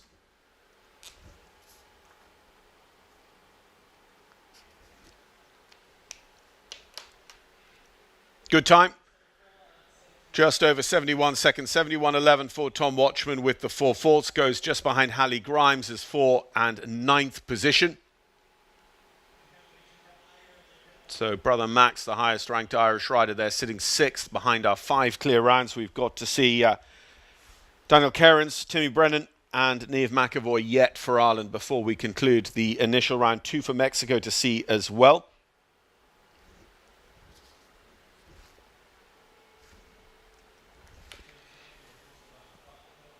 Well, Nations Cup weekend here used to include all of the age group Nations Cups as well. And then when that Nations Cup with its age groups moved to Ocala, young Daniel Cairns was actually, I think it was the Children on Horses Grand Prix winner at that Nations Cup show.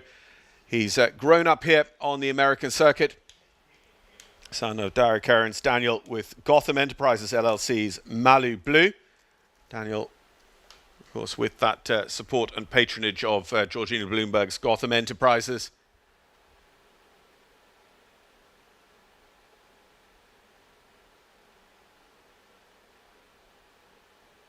A young rider who's really starting to make a name for himself beyond the youth divisions.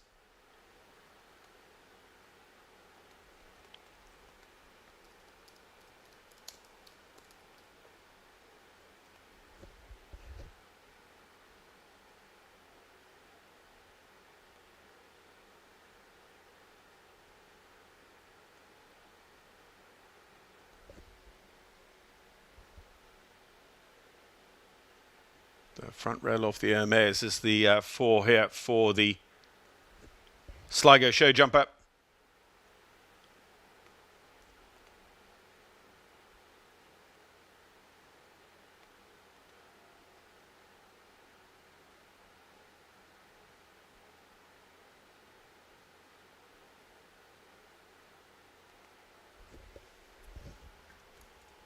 So 4th place finish just off the podium the other day, but it's 4 faults here and 4 faults it will be in the initial round for Daniel Cairns. 71.54, so time-wise is going to go just behind Lola Head and into 11th position.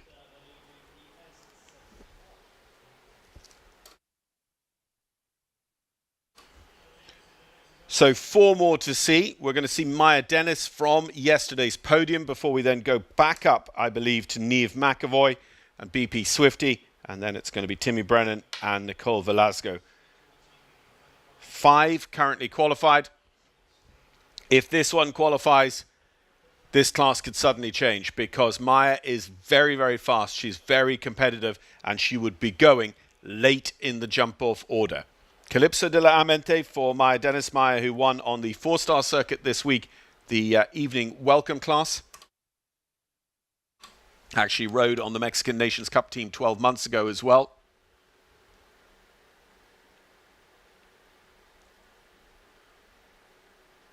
And this is every horse. Just has them nicely up into a very, very forward pace. Maya, I've seen her at quite a few shows, and it's very rare that she doesn't come away with a win or a very, very eye-catching placing. Maya Dennis, though, with the back rail off the Hermes, so that still leaves us with 5 clear rounds. And the other riders, I tell you, are going to be breathing a sigh of relief that they're not going to be up against the sort of time that Maya Dennis could lay down in the jump-off here for our U25 semi-final Grand Prix presented as part of the BrainJuice series.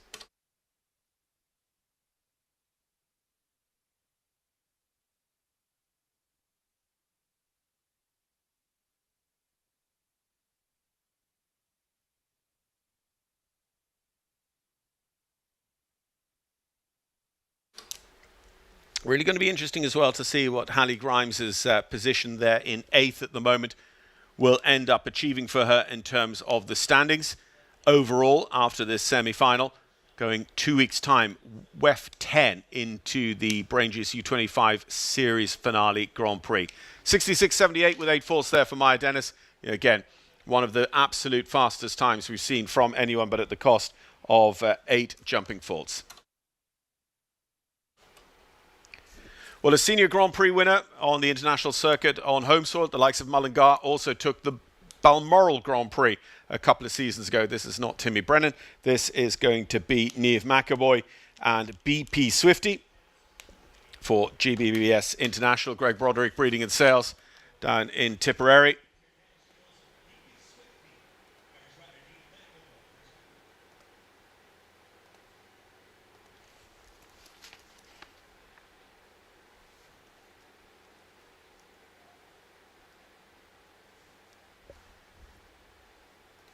Niamh, a native of Northern Ireland from Omagh, County Tyrone. And she's one of the riders. Ireland have actually been very successful in placing riders and having them selected for the prestigious Young Riders Academy, which is a Rolex-supported program in Europe for young talents in the sport, and not just equestrian training and support given to them, but actually business support and training, media support and training. And again, you see the riders that have come through that. Harry Charles is one, the two Michael Duffys, Richard Vogel, amongst many others.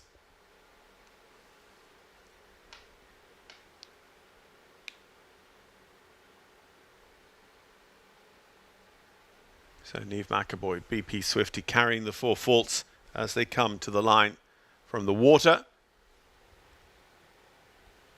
Up here to this following fence and then swinging around the gazebo to the wall. It's interesting seeing one or two riders just go out deep to the Lugano to just get a long straight approach, really let the horse read and understand and take in the question of the wall.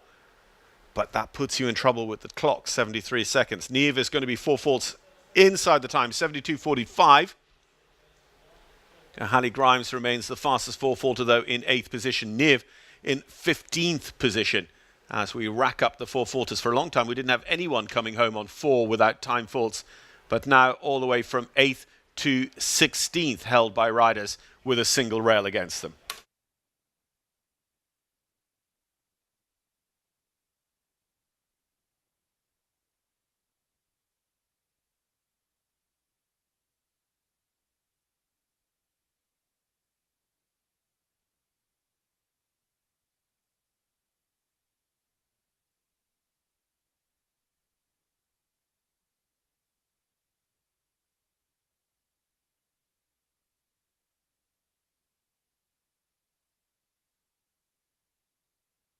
Timmy Brennan with the Italian-bred Diadema della Caccia, native of Gower in County Kilkenny, national young rider champion, as we heard last year in the Dublin Horse Show.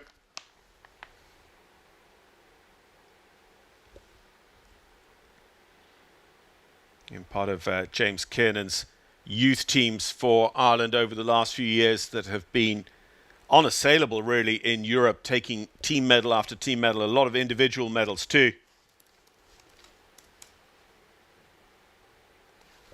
Timmy, podium finisher, second in that Grand Prix the other night. Second in our welcome. He was second in a U25 Grand Prix. I'm not lying to you about that either. And he is currently sitting third on the standings. Now, if he goes clear and gets into the jump-off, that could be enough of a points differential over Hallie Grimes to maybe move him into the lead going into the series finale of the BrainJuice U25 series. Still on the 0 score at the moment, not without a little bit of incident going up from the water to the fence following. He had to sit steady over that fence following. We're getting a 70.23 seconds time, and it is clear round for Timmy Brennan and Diadema della Caccia. So that is clear round number 6. Will he be the last to show in the jump-off, or are we going to see one more rider?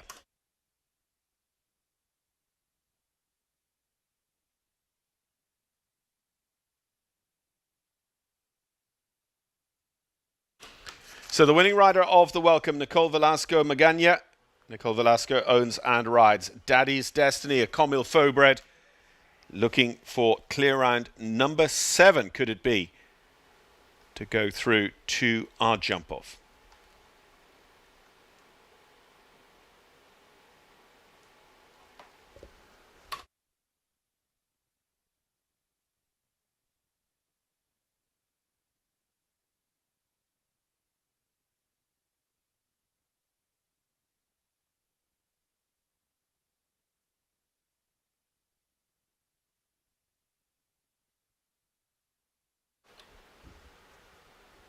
So with it all to play for, trying to make it a double between the Welcome and the Grand Prix itself here on semi-final week of the BrainJuice series. Nicole Velasco.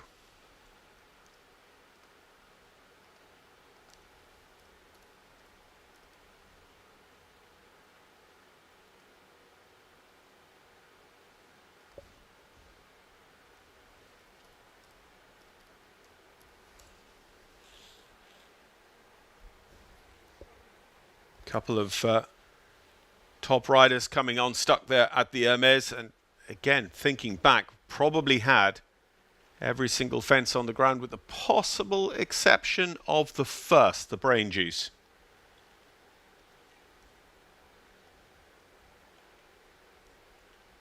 Nicole has shown at the North American Youth Championships 4 times over as a children on horses contender, under 14 as a junior, under 18, and also as a young rider under 21.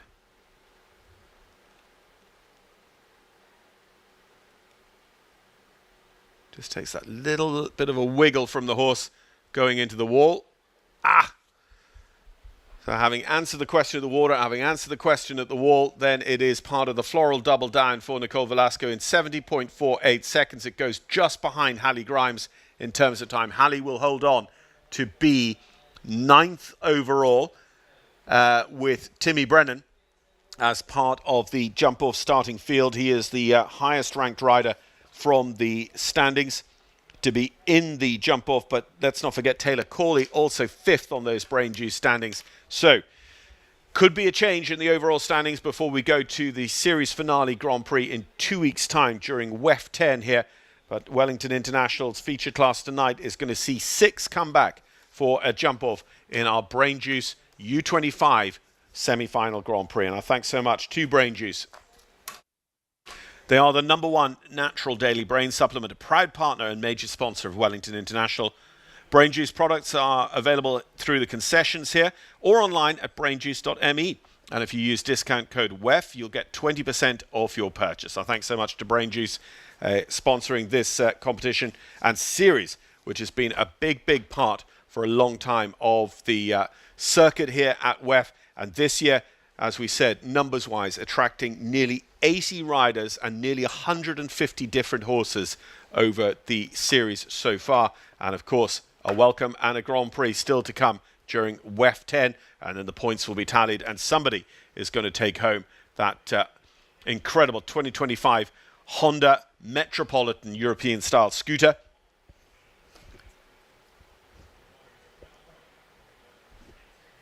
So we'll let the team set up for the jump-off. We'll get that underway here in just a few minutes' time and see which of our 6 contenders are going to be standing supreme. Taylor Corley, only rider from the first half of the draw. Back after the break, then we got Tony Stormans, and not long after, Paige Matthews. Zaina Rizvi and Orizon were our next qualifiers a good while later. Mimi Gotchman then and Selina BH underlined the form that they've shown again and again and again. I mean, Mimi was podium in a 5-star Grand Prix during circuit. Timmy Brennan and Diadema de la Cancha then became our 6th and final qualifier. And Timmy and Taylor, they are the 2 highest up the rankings so far of the U25 series. But it could all change based on tonight, all hunting down our leader after the first 2 legs, Hallie Grimes.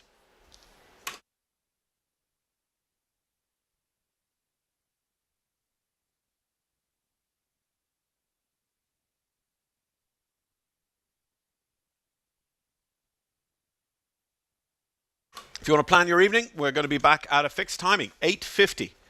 So 10 minutes, just a shade under, and we'll have the first of our 6 back with us here for the jump-off of the BrainJuice U25.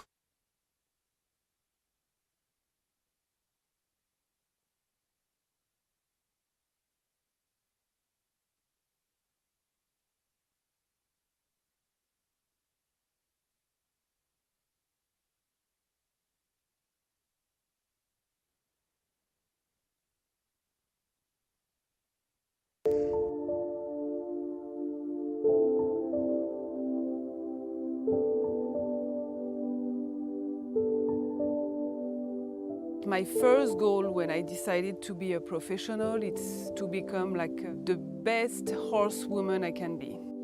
It's really important for me to find a balance with my family, with the horses, that is my passion. Work with the horses every day to do what I love. I used to have like one passion was the horses, and now I have two with my daughter. So I really want to have this balance in my life. I'm Marie Ecart, I'm a professional show jumper representing France, and I'm Lola's mom.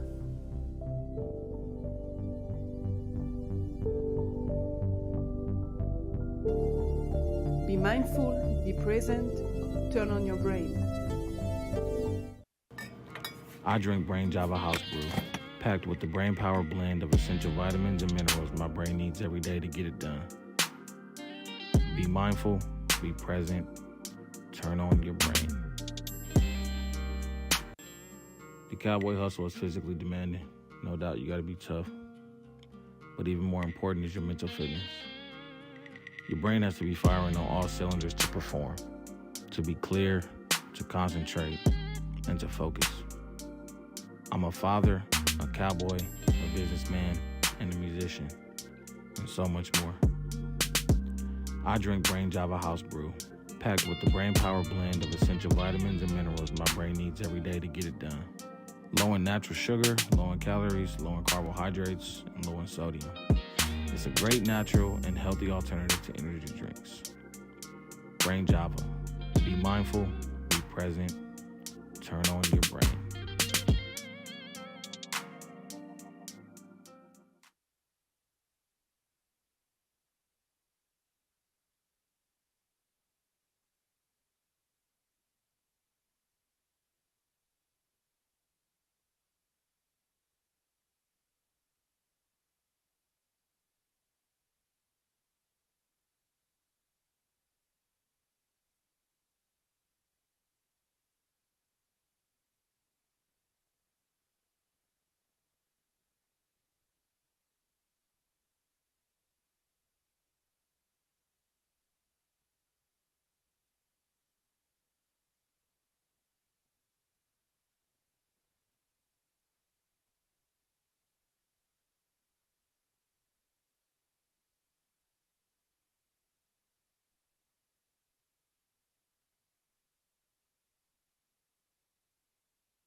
So the Florida Coast Equipment Kubota tractors leaving the arena, and that means we are moments away from welcoming back the first of 6 to take on the shortened course. I don't think they're going to be too pleased to find out what they have to take on, though, because we start over the big BrainJuice Oxford down the bottom of the ring, fence 1 as was. Then fences 2, 3, 4. So we still have that fence, the viaduct. They're going to change the top rail of it for the jump-off round, and then around to the BrainJuice Peach vertical at 4. 2 parts of the triple combination line, 8A, 8B, new fence 15, and then it is going to be, and that was what was the last fence, the Duta Corporation, jumping backwards and then pushing up to the fence which followed the open water at number 10.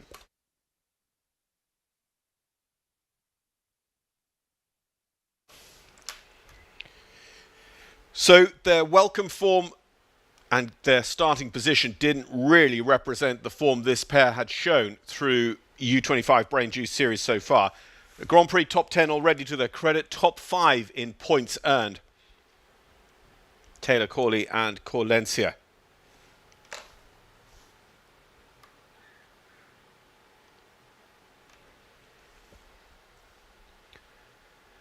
Really good positioning there. She was over by the LED boards in front of the Blue Ribbon Club, jumping that fence on the right-hand side so that she had a long swing back. Corlencia just pauses a little bit in front of the net jets. Taylor does a great job keeping going up to the viaduct, but unfortunately then gets caught out at the BrainJuice.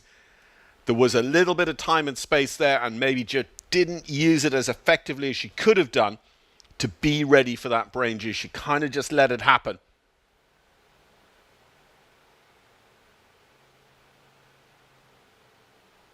Corlencia is just not in the game, unfortunately, now. So elimination from the jump-off, but top 6, of course, points for top 6 is assured for Taylor. Will still rank in front of all those who didn't make it out of the initial round. But commiserations, not how they were hoping this jump-off was going to go. We're just having a little bit of a look at the backside of the Dodd Technologies fence, which will be the last on course here, is Tony Stormans. Look at his eyes darting around the ring, looking at the lines, making the calculations, just finalizing his plan. A real competitor, grown up on circuit as well, and through his mum, Helena Stormans, he's been involved in plenty of Saturday Night Lights and Under Lights Grand Prix victories here for other riders. He's become a big Grand Prix winner himself this circuit for the first time, and joining the ranks of the big guns, the big names of the sport, building off the Youth Championship medals he's won for Germany.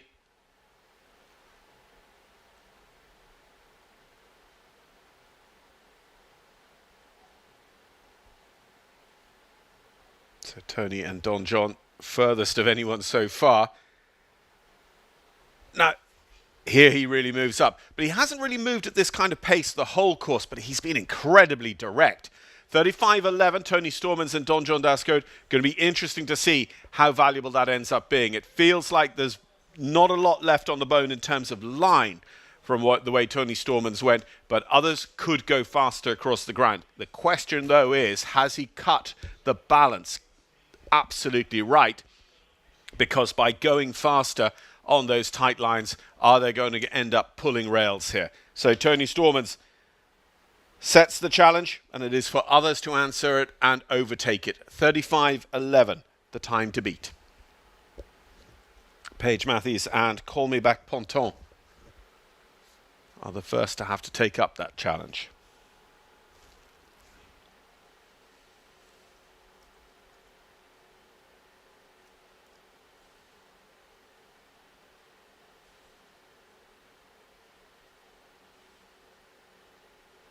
Very, very fluid over these first few jumps.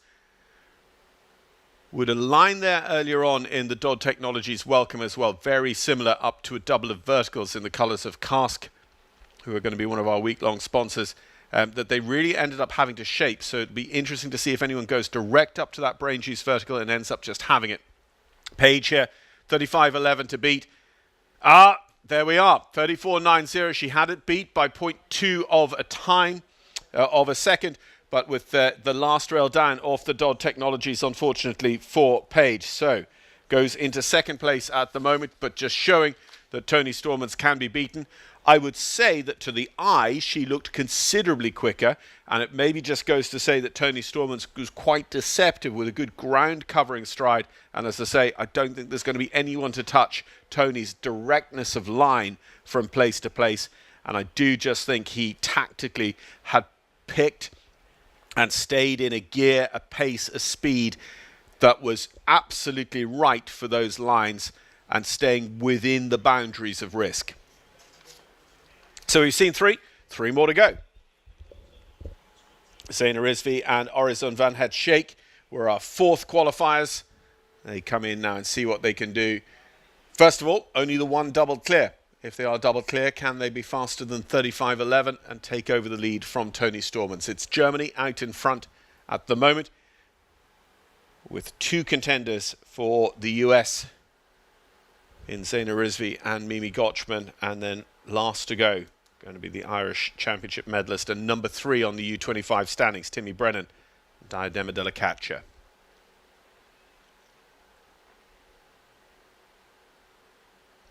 Zeina again really executes there, 1-2. Lands a little quiet, but that could help the tightness of the turn back here to the remaining parts of the triple combination. Across the bottom of the ring now. Looking towards these horizontal striped rails, the Duda with the wings. This is looking very fast. Paddles through the last. They just missed at the last, unfortunately, Zeina Rizvi and Orizon van het Scheek. The blood got to their head maybe a tiny bit. 34.75. 0.35 of a second faster there for Zeina and Orizon, but it is with 4/4, so she goes into second. Toni Stormans, double clear, remains our leading performance.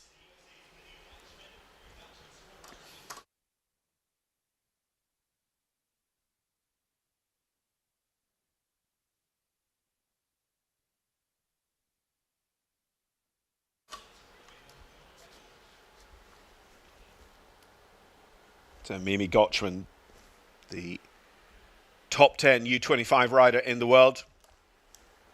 Selena B.H.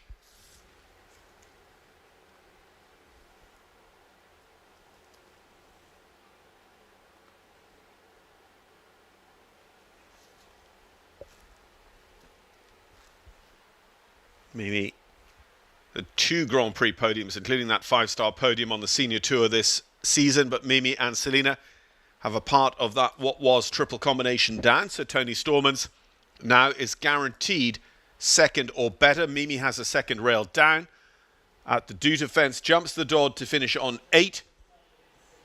34.24. So once again, everyone who has finished the course has gone faster than Toni Stormans, but Toni Stormans is the only clear.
Timmy Brennan, Gowran County Kilkenny, and third on the U25 standings. BrainJuice standings here.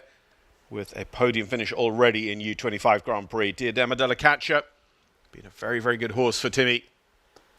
And he, if you look down the list earlier on, I mean, you'd have had a decent pick with any of the 6, but Mimi Gotchman, you would have thought, be right there in the mix. Tony Stormans, you said, yeah. And Timmy Brennan, you say, yeah. And Tony Storman's time has been beaten again and again and again. So is Timmy Brennan the man who can put a better time together with a clear? 35.11 to beat. Timmy is going to be out in front of it. Can he leave the Dodd standing? Yep. Looking at the time, 34.76. He's done it. A third of a second. Tim Brennan, Diadema della Caccia are the winners, having been runners-up before in U25 Grand Prix action here at the Winter Equestrian Festival on the BrainJuice Series. Timmy Brennan tonight goes one better. He takes the semi-final Grand Prix and the points with it.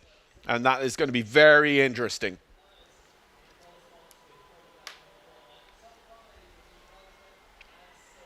When we look at the revised standings going into week 10, because there's not just the Grand Prix victory, but there are the series standings to consider as well, with that Honda Metropolitan European style scooter going to the overall series champion. Hallie Grimes was the winner going into today, but Timmy Brennan, sitting third, will have picked up a hatful of points versus Hallie Grimes' points for 9th today. Of course, so much dynamics going on there. We'll leave it to the mathematicians to sort it all out. And if we don't have it tomorrow, we'll certainly have it in next Wednesday's Weekly Wire. And then we'll know the standings going into the finale in week 10.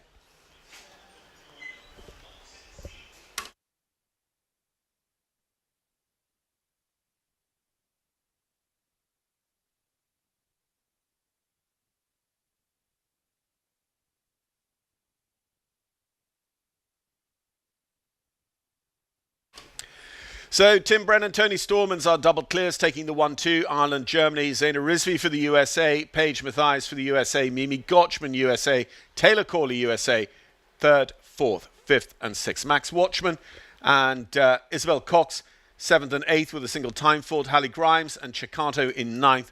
Daddy's Destiny, ridden by Nicole Velasco, yesterday's winner of the Welcome, rounding out our top 10 for Mexico with a fast four-faulter in the initial round.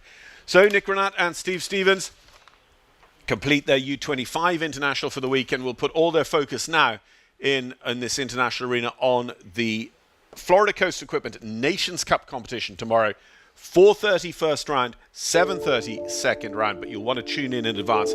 Keep an eye on the Wellington International and USEF Network socials about what time the pre-show is going to start with Stephen Wild and guests, taking you right through the whole day, afternoon and evening of Nations Cup jumping here. 9 teams going in the first round, 8 teams coming back for the second round, and that will be a true under lights class, taking on the course for a second time and trying to add nothing further to their team totals. We'll have awards here for the BrainJuice U25 semi-final in just a few moments' time, and then we will be starting to think forward to Saturday and Saturday Night Lights here at Florida Coast Equipment, week 8 of the Winter Equestrian Festival, when it is all about nation versus nation, Nations Cup jumping. Be mindful, be present, turn on your brain.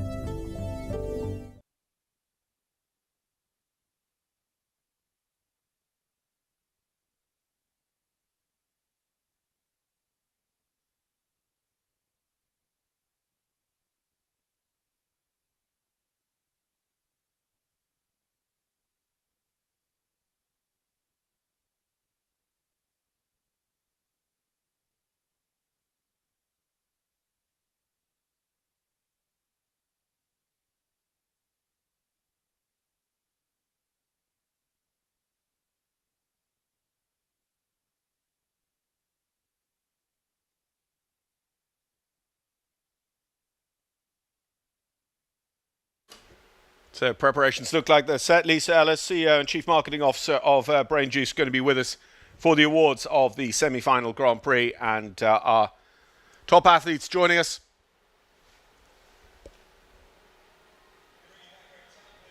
With Zaina Rizvi, the third place with the yellow ribbon there, the fastest of the four falters. Tony Stormans with the red ribbon for second for Germany and Don John Dascote, and winner for Ireland and County Kilkenny, Tim Brennan and Diadema Dellacaccia, winning in 34.76, the best of the two double clears over Nick Granada and Steve Stevens, U25 semi-final Grand Prix.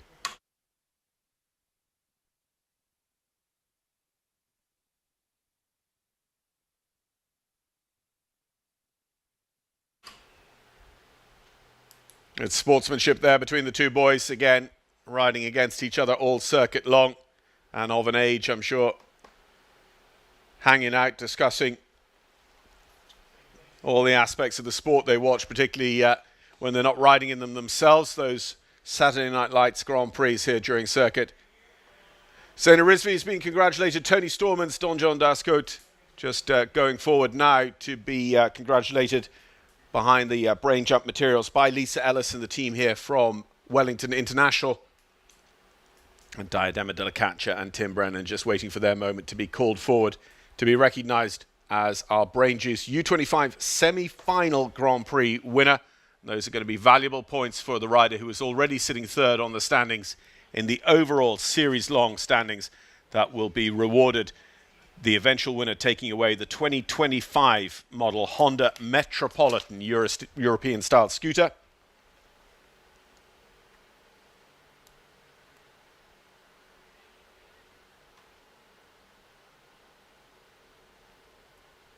BrainJuice with a range of, fruit-flavored, coffee-based as well. Drinks, it's a great topic of conversation when they put out the BrainJuice cooler of, oh, which one's this? Oh, I haven't tried this one before. So, as it has been so often, especially on Nations Cup night, our own Nevian, the national anthem of Ireland, will play now for a winner here in Wellington, and it plays today for Timmy Brennan.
So a victory gallop to finish the night here in the International Arena at Florida Coast Equipment, Week 8 at the Winter Equestrian Festival.